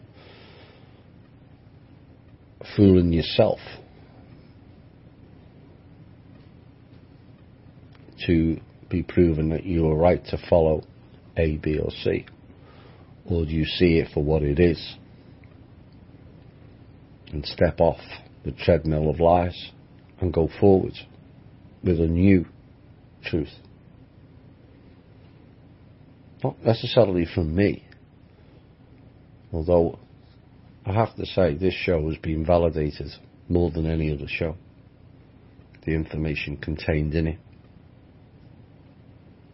We don't get credit for it, and that's fine. But this show will not be involved in the what has now increasingly become a sideshow, a stage set drama playing out in the alternative media surrounding Mr. Wilcock and Corey Good. It's funny, the people involved didn't go to or didn't approach the original person who outed Mr. Good as far back as June 2015. Of course, it wasn't very popular then, and I took a lot of flack for it. Quite why it's taken 2 years for the rest of them to catch up puzzles me, to say the least. Well, better late than never. But the entities involved in exposing are as bad themselves, if not worse, which is the height of irony to me. So we have a political drama playing out on the macro, and now we have a drama being played out in the alternative media. It's a sideshow. Step out of it. This is why I've not got involved in this latest round. Everything that needed to be said about Corey Good has been said, starting as far back as 2 years ago. Now, I wasn't going to mention it again, but the real issue, Corey Good is not the issue. It's what's behind it is the real issue. Who are the individuals behind this stage show? So that's all it is. But recently it's took on very sinister appearance of what they're doing. And this is the only reason I have chosen to mention it tonight. Corey Good is the mirror image. Like I said, what is behind it that counts the deeper levels. It's a bit like Trump. If you like Trump, fine. If you don't, then let's all hate on Trump. But Trump's not really the issue, is it? It's the elements behind. All you're doing by denigrating Trump and Corey Good is scratching the surface while the deeper layers fester.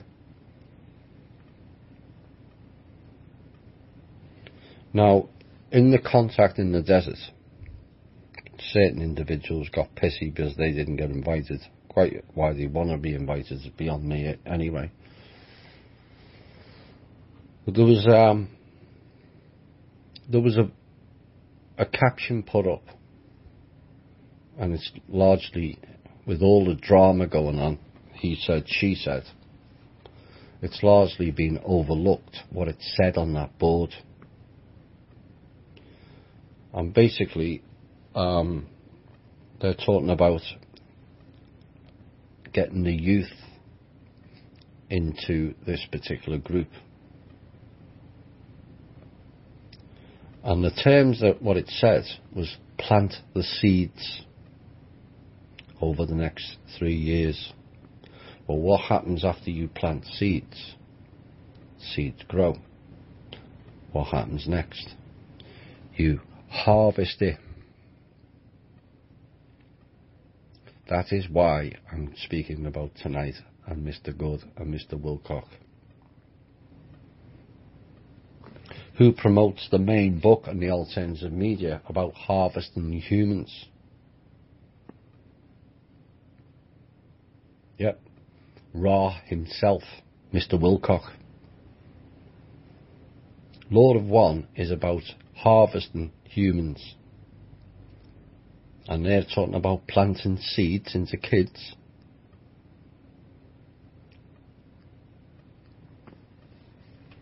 It is what it is. Child procurement. Where they'll go into the programs allegedly Mr. Good was in and others.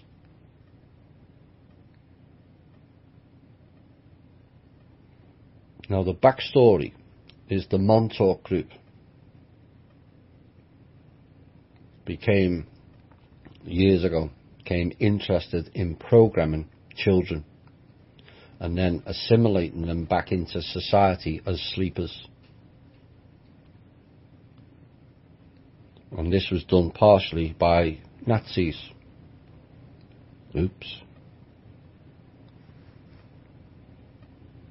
And this is exactly what Wilcock and Corey Good are pushing for the next 3 years with the SS, small p, same people they're working for.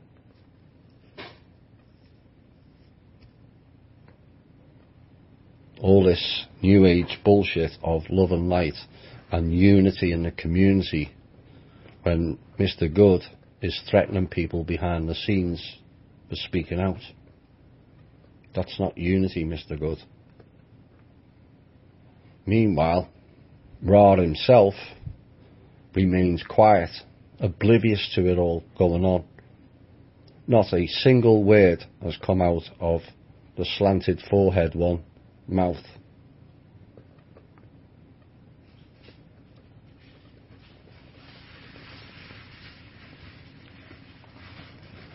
Guyam TV and Mr. Good's agent, as put up by Daniel List, I think his name is, dark journalist.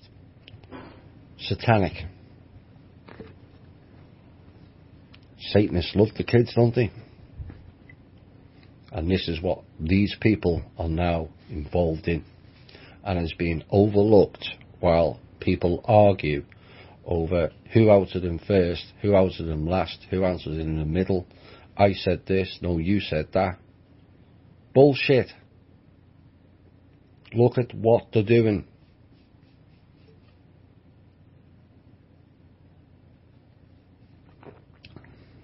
Clowns like C.W. Chanter talking out of his ass. You wouldn't know intelligent conversation if you fell over it, Mr. Chanter. Stay out of it. This is for adults, not child minds. Anyone who listens to this show needs to cut the funding to Guyam TV. They're going to harvest the children. You've been warned of it. If you contribute to it, you are complicit. It's all there. Planting the seeds.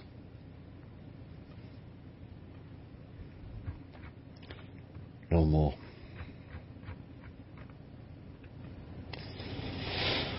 Right, I suppose we ought to go into... let's do a happier thing. I didn't really want to get involved in that, but I had to warn people on what they're doing. ET disclosure, my ass. So this was sent in by a member, Willow, and she's known by email, so we thank her for that. And she said you had asked for thoughts and ideas regarding moving humanity forward in a new paradigm. And I'm going to read out what she wrote, because this is the type of thinking and ideas we all need to come up with and work towards if we're going to provide a better future for us all. And it is her thought that if humanity has their basic needs met, i.e. food, shelter and clothing, there will be more calm and happy, especially with what's going on. Education and new thoughts of living, not surviving, is necessary. For the listeners, please consider this. One seed of an apple grows into a mature tree in 6 to 10 years to produce apples. One mature tree can produce 200 to 300 apples.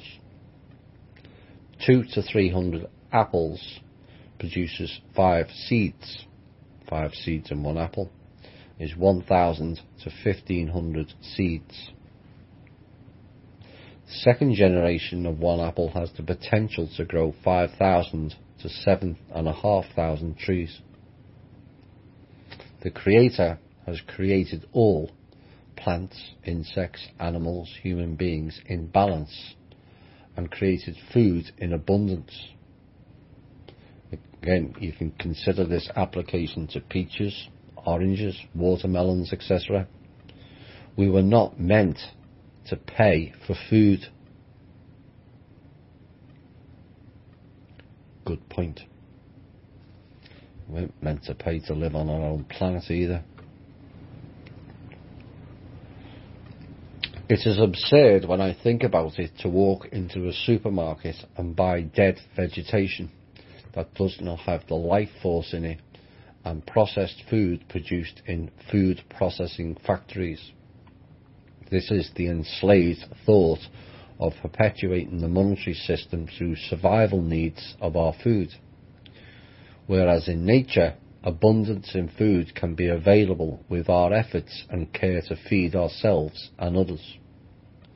Imagine buying food from someone who took great care and pride in their craft and used his or her life force to make food to trade, barter or to sell to you instead of a company whose interest is purely monetary gain.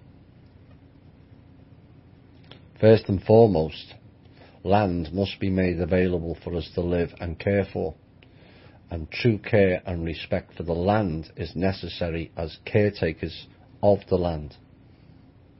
As sovereigns, we will become the caretakers of all the land.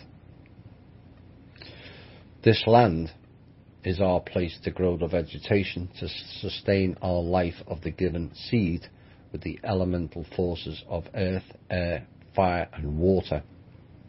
This is in accordance with natural law.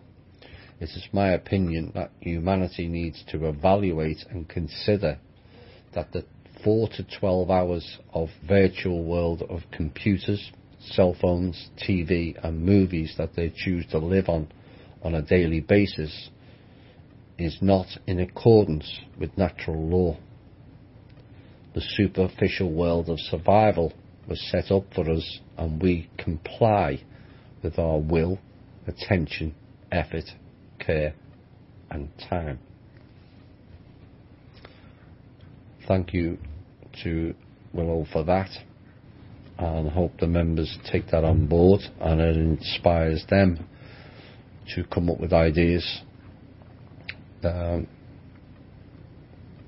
I've always said, there's no ETs coming, no government's going to fix it. The only people that's going to fix anything is us. And again, the 100 series. In essence, the 100 series is the Cabal's way of showing us disclosure. It's all there. The Ark, that was not a boat on an ocean. The Ark was a craft in the sky. Genetically engineered humans that were brought down here and met up with other humans called clans, which is what the original name of the groups were. Not tribal groups, clans. And what happened? They all started fighting each other for control. And then another group came along to put an end to all the war and the pain and the suffering. Take this pill and we will wipe your memory.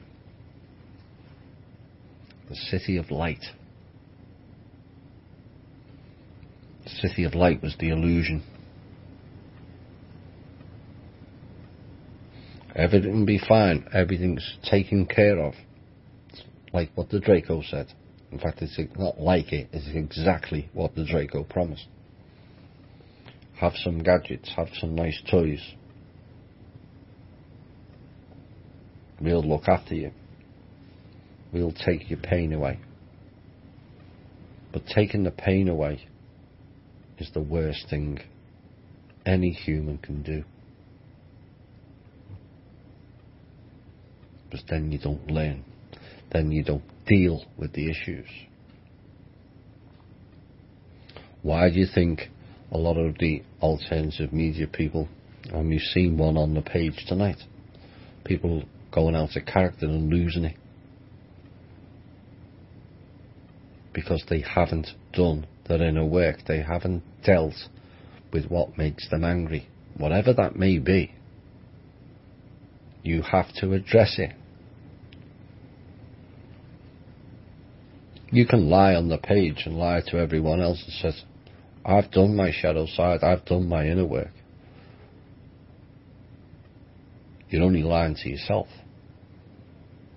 Because if things keep cropping up to you, then you haven't. It's not my problem. I warned of it 2 years ago. It was preparing you for this time when the information will become top heavy. Truth trauma.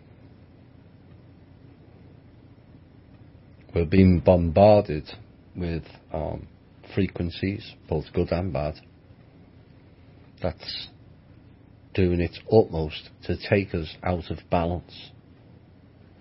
That's when they loosh. That's when they are able to program you easier. Don't go too high. Don't go too low. Just stay in the middle. That's what centering is all about. Remaining calm whilst all others around you lose it. And many are. Some of them are rather surprising to me. But they'll start projecting at other people. The projecting's not at other people, it's at themselves. And people really need to face up to what their own issues are, what they're hung up on, whatever that may be, and face it. Humanity in the past chose not to. What if what's happening in between now and some certain events, part of your memory, your back memory, is returning to you?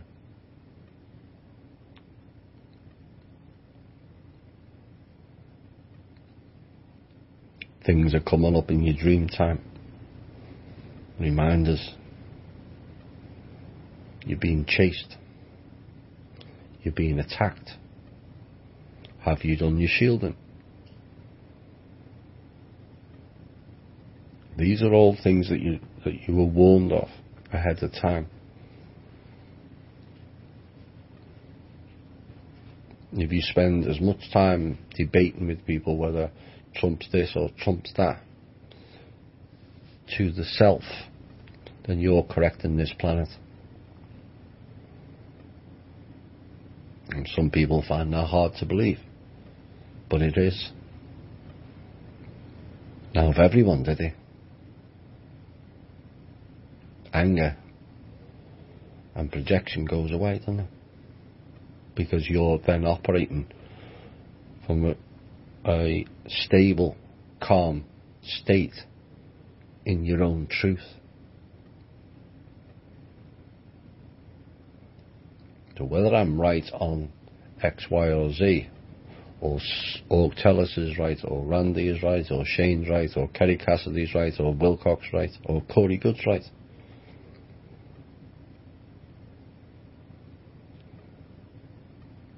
it doesn't matter in the bigger scale of things.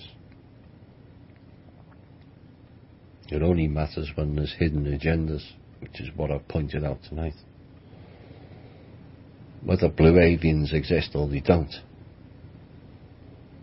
in the bigger scheme of things, is irrelevant. It's not going to advance you as a soul being, whether there's blue aliens or not, is it? So it's all about assessing what is of value. Drama is not of value. It's the side street in the path to truth.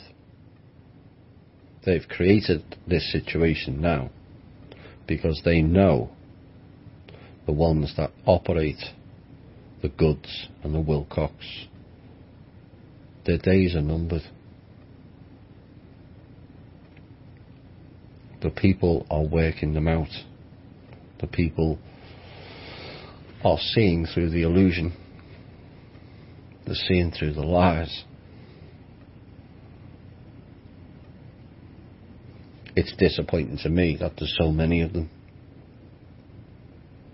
But the cabal and their strategists spend all day coming up with ideas of how to break you away from your path. There's enough distractions without delving into things that, in essence, blue aliens existing, or whether he went to Mars for 20 years, 40 years, or 4 million years, who cares? 20's taking money off people and talking about procuring children, then I have an issue.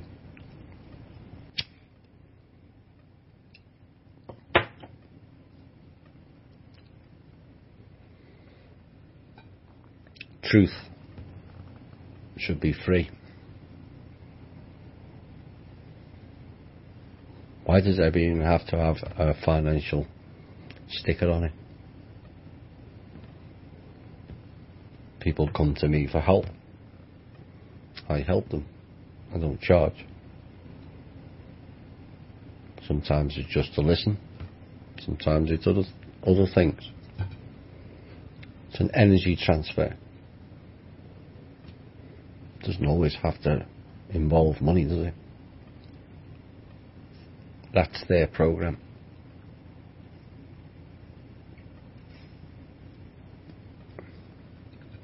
So if you're struggling now, and I do see many are, and I'm not talking about general struggles, I'm talking about struggles within yourself, manifesting. You have to look in the mirror and face the person in it.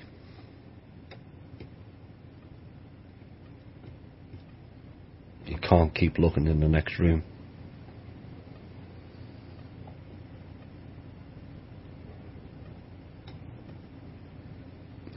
It's up to you whether you do your inner work or shadow side. Like I said, you're only lying to yourself if you haven't. It's liberating. That's why we created the group the way it is, for people to come forward with the various situations that they've faced in their life, be it abuse, abduction, boogeymen and bug-eyed bastards standing over your bed at night. Whole range of things that people have done, have had done to them. Priests interfering with them, teachers interfering with them, family interfering with them, etc., etc. It goes on and on. I've heard plenty of it. But the only way forward is to forgive yourself for carrying it. Forgive the people who did it with a compassion for all, and let it go.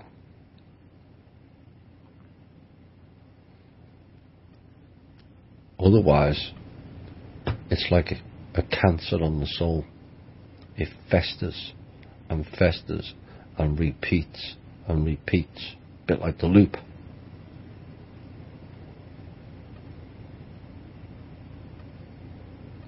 We're absorbing a lot of trauma. All you that listen to this show is absorbing a lot of trauma, because the sheep don't want to. They took the City of Light pill.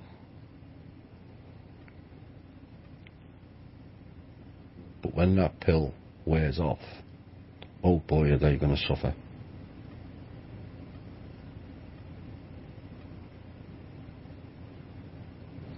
That's why we have to be ready.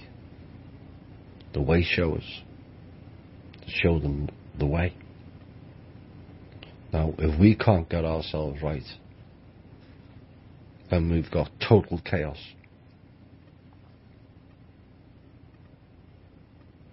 Because as more and more of the crimes and disclosure comes out, more and more people are going to struggle unless they've done their own work.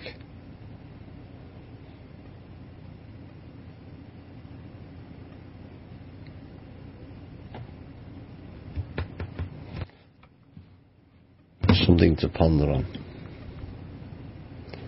But I would expect the alternative media to melt down in the next month or so. And there'll be many casualties. I hope some of the good ones don't get dragged down with them. Word of warning.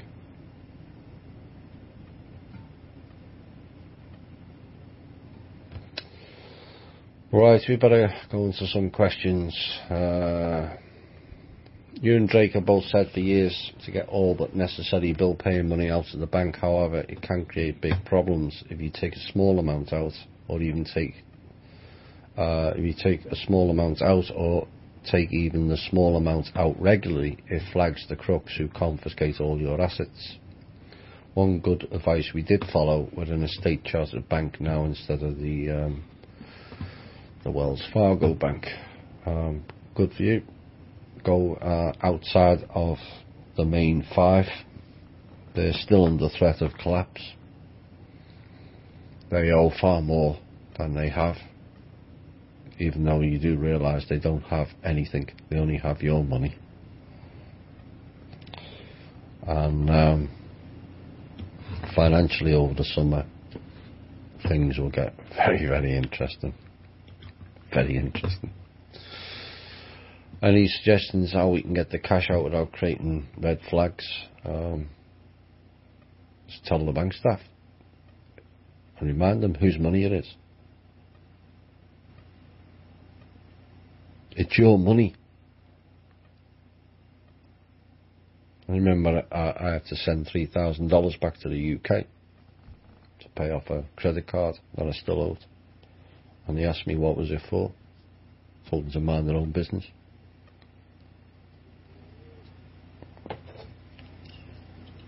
We shouldn't allow them to control in that manner. That's our fault. It's not their fault that they create it that way. It's our fault for allowing it.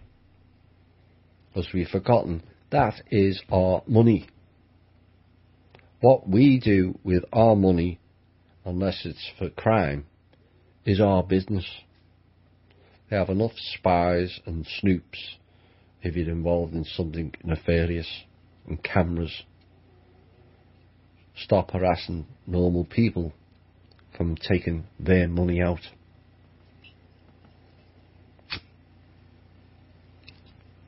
And the final question: if cash is devalued, what help would it be sitting on cash? I'm not a financial expert. I've been told that America will not crash. It can't, because of the off-world trade, amongst other things. So it's best to have it than not. It's best to have a mixture, and I don't trust Bitcoin, imaginary currencies that the things they come up with. You know, it may go that way eventually, and everything's illusion like the rest of it, like this holographic universe. But if you've got some gold and some silver, buy some food.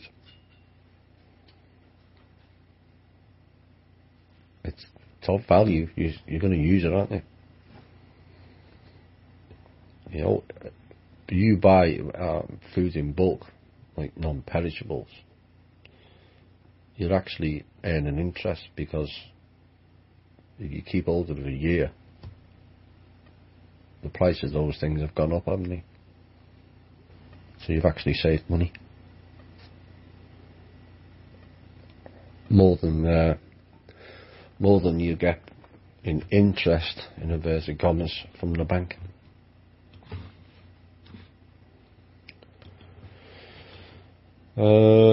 Since everything and everyone seems to be disinfo or otherwise compromised, who are the good guys exactly, both off and on the planet? God, this would take a whole show to answer that question. At the end of the day, it's down to you. I think I've said enough on certain individuals. It's up to the people whether they believe what I'm telling them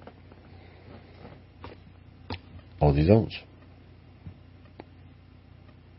You know, as for off-planet, the majority that have interfered here have not been good. And I mean the majority. Most of them are only interested in control or trade. And we always are going to have to be wary going forward about being trusting of any off-world, in my opinion.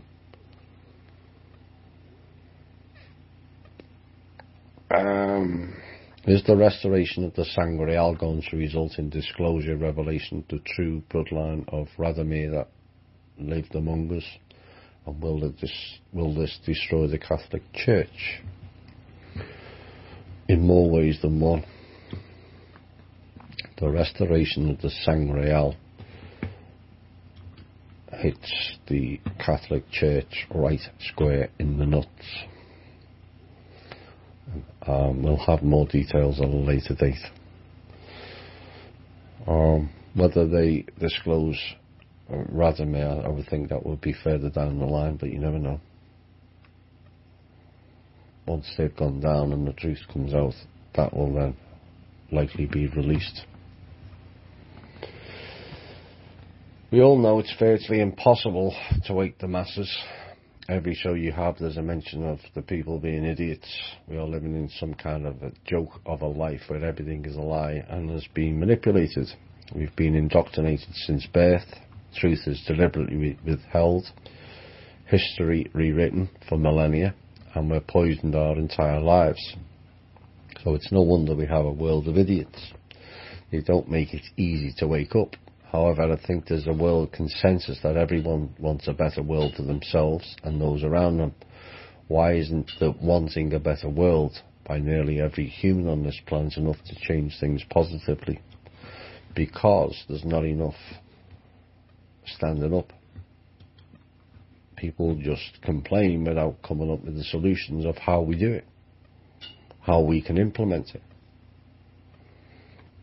I go back to what I mentioned a few weeks ago about the $1 a week or $1 a month to take everyone out of debt, or credit card debt and loan debt within 2 years. And you know, kudos to the members, they stepped up, but it's not the members that I want to be paying into the donations. It's the people outside the group. It's for the benefit of all. You know, when the funds comes in for the foundation, ideally, I'd want to employ the whole of THI. So we're operating in jobs that are better, with a better purpose than what we're doing now. That's the goal. But the donations have to come from outside the group. But how many will buy into it? $1 a week or $1 a month? You know, it's 20 to 80 million to 100 million per month. Imagine how many credit cards we can wipe out. or student loans. And once we've done that, we can start wiping out mortgages with $1. Well, I've seen people spending $10, $20, $30 on stupid scratch cards and lottery, which is another way of just taking money off you.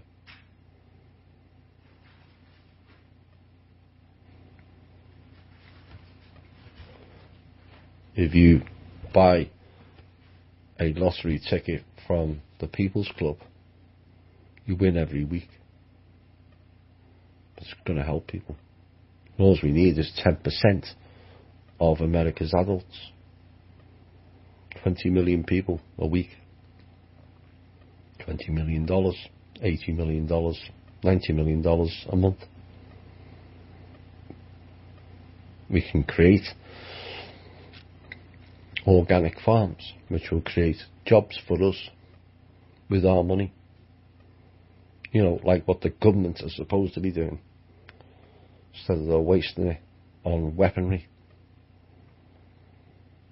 and bogus research and spying and control and etc., etc. So by doing that, we're winning every single week with your $1. Now, if we get 20% of the adults, 40 million putting in, it's near $200 a month.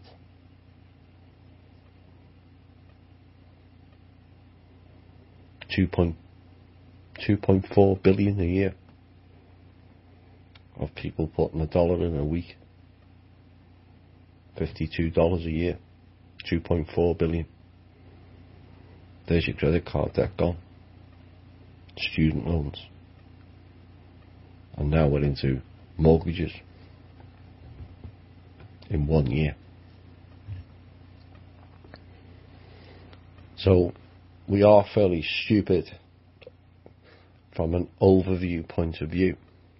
And I'm not talking about the people who listen to this show. I'm talking about the all and the overview.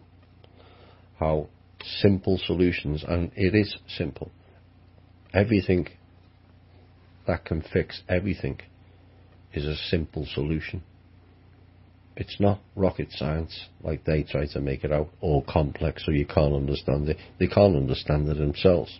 Look at the legal terms. Babble. They can't understand it themselves. They all argue over paragraph 6, section 3, line 4, 2A, and all kinds of sub-paragraphs bullshittery. By the time they finished saying the parenthesis to it, you're bored.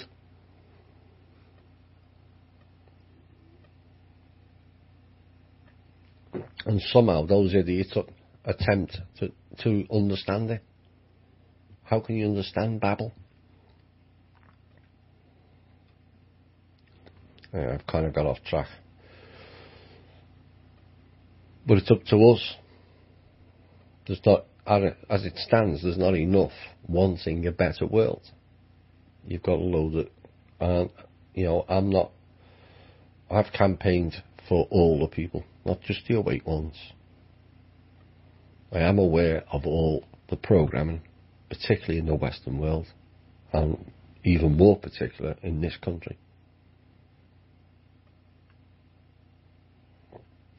But you have to remember, the ones listening to this show have also gone through the same thing.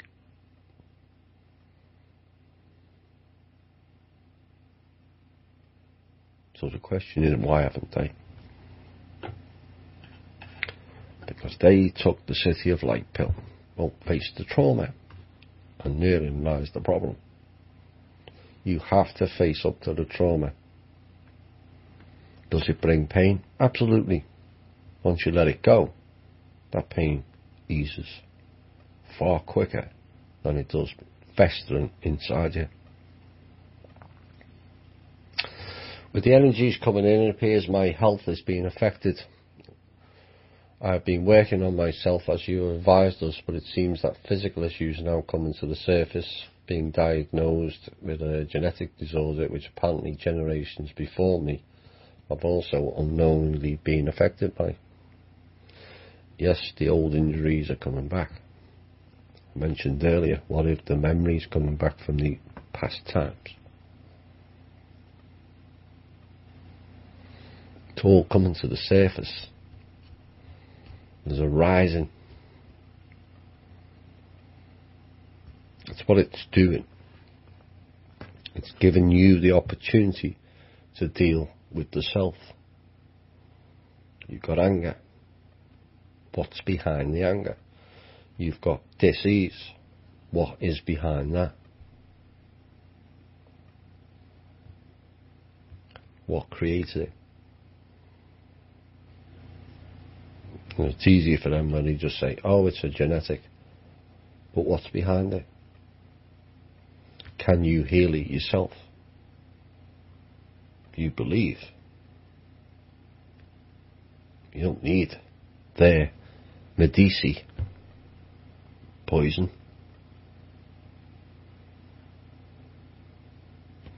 So everything is coming up now, and this is, like I said, I've said it a number of times tonight, this is why you're warned ahead of time to be ready.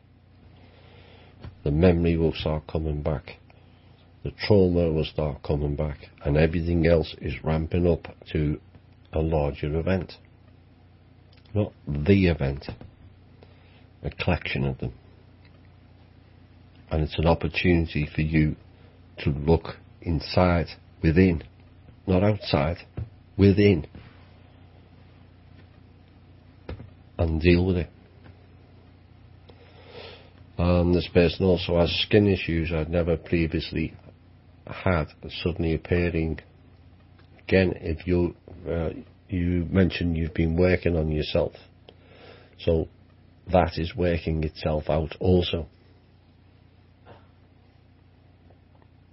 Trauma creates this disease, so it's got to come out somewhere, doesn't it?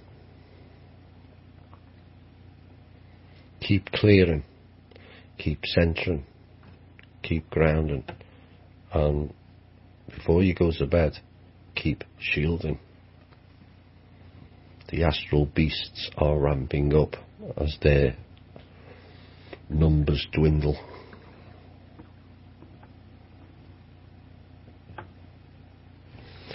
It seems like my body is in overload.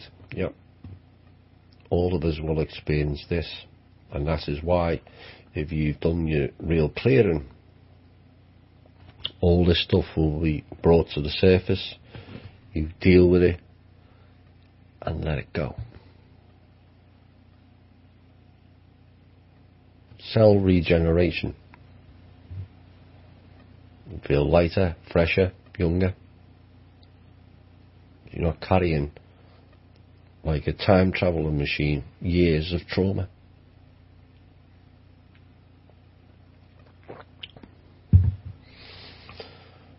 There we go.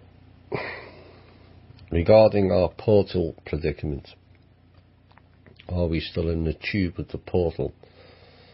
No. Does we, you call our planet, or our solar system, or our galaxy, I don't know what context you mean by that,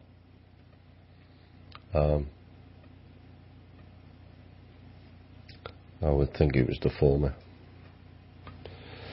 How did we stop ourselves from going all the way through? It just was. How do we need to get back out of the portal? We already have. What exactly is on the other side? The abyss. Another portal or side universe, and another trap. Is it an undesirable timeline? I'll describe it as a timeline, but it certainly would have been undesirable. And the final one, during research I learned that the event, in inverted commas, is supposed to be the process of our galaxy passing through a portal, that we've been heading for somewhere in the universe, how does this notion of the event relate to our current portal predicament? It doesn't. We're not going through any portals.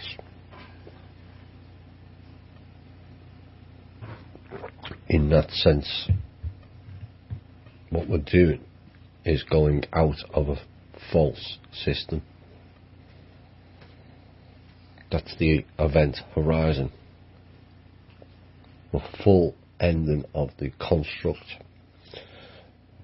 of the holographic universe, the mirror tech. Everything collapses in on itself. And we go back to what we were before, which is not meat suits. We were trapped, as said earlier, the Manishis. We are light trapped in dark matter.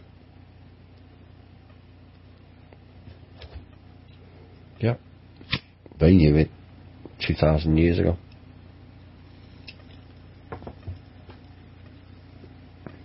The teachers who came here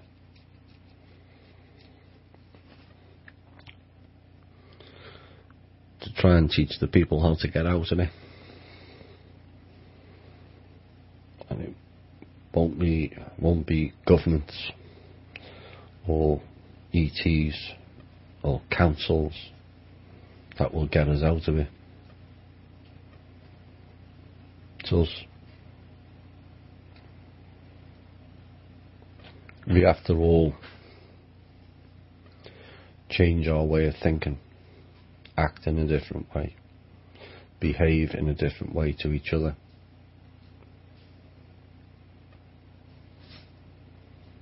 Stand in our own sovereignty.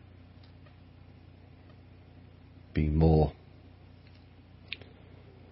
in tune with the self and the frequencies of you, which then becomes a broadcast frequency for those around you.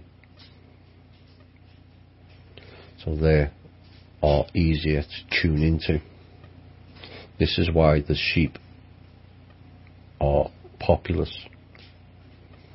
They've all tuned into that vibrational frequency. The hive mind, parasitic. As the people outside of the hive mind who stepped out of the programming and stepped in their own truth, elevate their own frequency and those around them, you become the leaders of how to break the wall down and break us out of this trap. An artificial construct.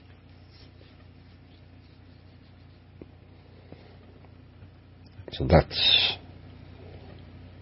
where we're at and what we're doing. There's an awful lot of misdirection being put out at the moment. Certain information being put out is not for this timeline. It was the previous loop information. The person putting it out may not know that. It's not technically, he or she is technically not lying. It's just not information for this time. This loop has ended and it's going a separate way.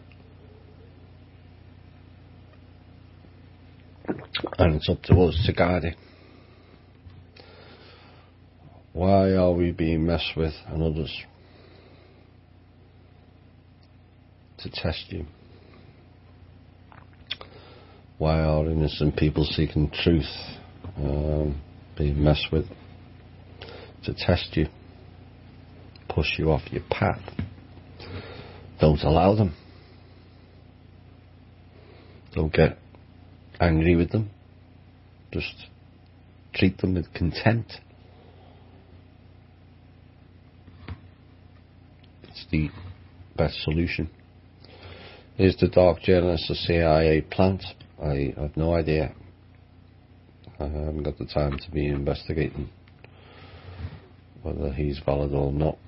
What he said and the background to Corey Good was interesting and valid in my opinion. So whether he's a CIA plant or not, basically most of what he said was valid. I'm not answering any more of them questions from that person. I think they kind of lost it tonight.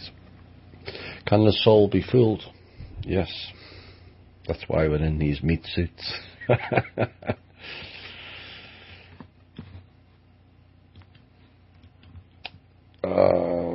George Webb metadata investigation. I'm amazed at the progress. Please tell me this is for good. I haven't followed too much of it. I've avoided the internet streams for a reason. It's distracting and there's far too much drama and it's about to get even worse.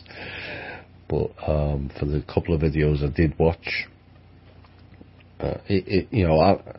don't listen to me, on that, because I'm in a different situation to a lot of people. If I need information on X, Y, or Z, I go to the more direct sources, and so I gain the information that I need or require.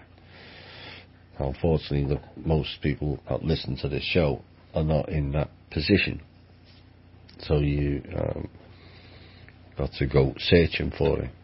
But if you are able to tune in more to yourself, you will be able to detect the bullshitters more, and then learn to not watch every YouTube and think it's valid. But from what I see, George Webb's doing a good job of exposing certain things, which is good.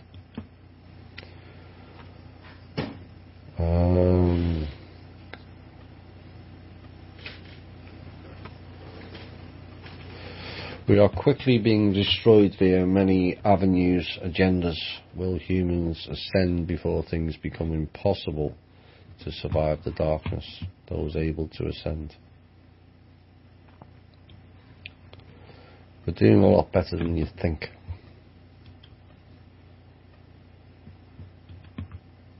A lot better than you think. Like I said earlier, the problem is we're absorbing. This is why I called us the sin eaters. We're absorbing all the trauma of the truth. It would be nice to share it amongst many, and we don't have to absorb as much of it. But in essence, you take that absorption as a learning curve. Because as it increases, and you've been warned it will increase as time goes on, you should be able to process it at certain intervals and then be ready for the next. If it gets too much, stop it. Stop listening to this show for a couple of weeks, or stop Facebooking for a week or so. Whatever suits you. To give yourself time to process what's going on, because otherwise it just becomes the noise. I explained that last week. There's too many people now immersed in the noise, and in the noise is confusion, and you can't see. Step back, take an overview, look down, look over it, then you see what's really playing out. As for ascension, it's a personal thing rather than a collective. That comes from within as well, not exterior. Ascension is within, not outside. FEMA camps for populations back in the news again. Might this still happen to us? No. Us being grabbed from our homes. Well, this speaker might be under threat of that, but the general person, no. And if it starts, it will quickly end. We have enforcement.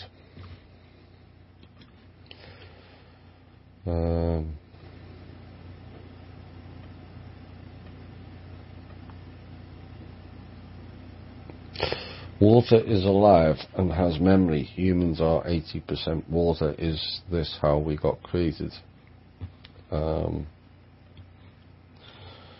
Not exactly, but that's where life started. Part originated on this planet.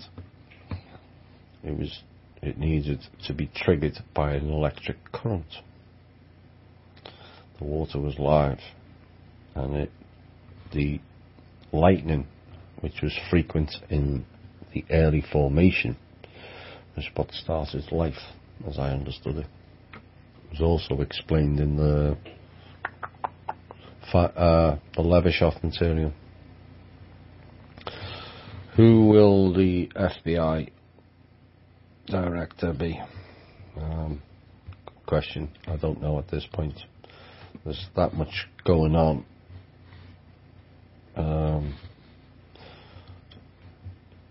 Both from a negative point of view to block, and there's an awful lot going on from a positive point of view that I may have coming up in future shows. And the clock's ticking, and it's ticking a lot quicker than people realise, and it's more in harmony than people realise also. Right, I think that's gonna I've gone over 3 hours again. I think that's enough for this week. Yeah, we're going to go with that because it's prevalent.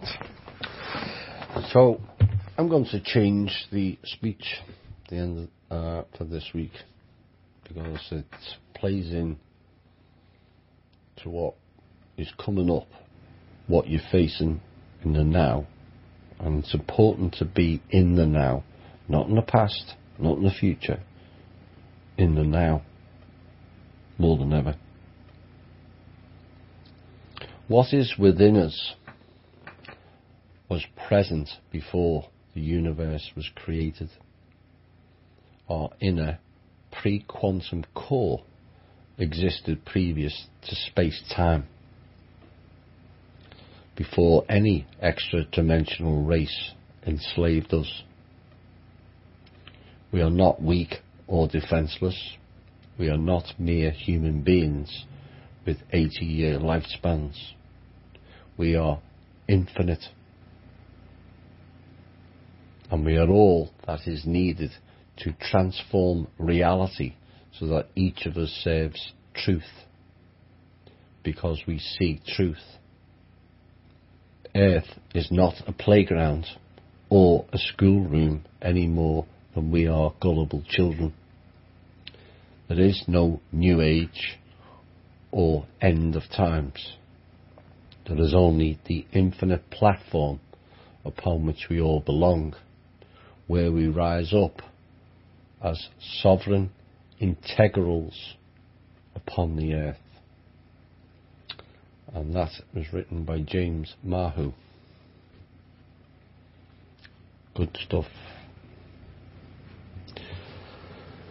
Right, I hope you enjoyed the show. This has been the Truth, Honour and Integrity Show. My name's Thomas Williams. We'll be back next week. And remember, everything you ever wanted is on the other side of fear. Bye for now.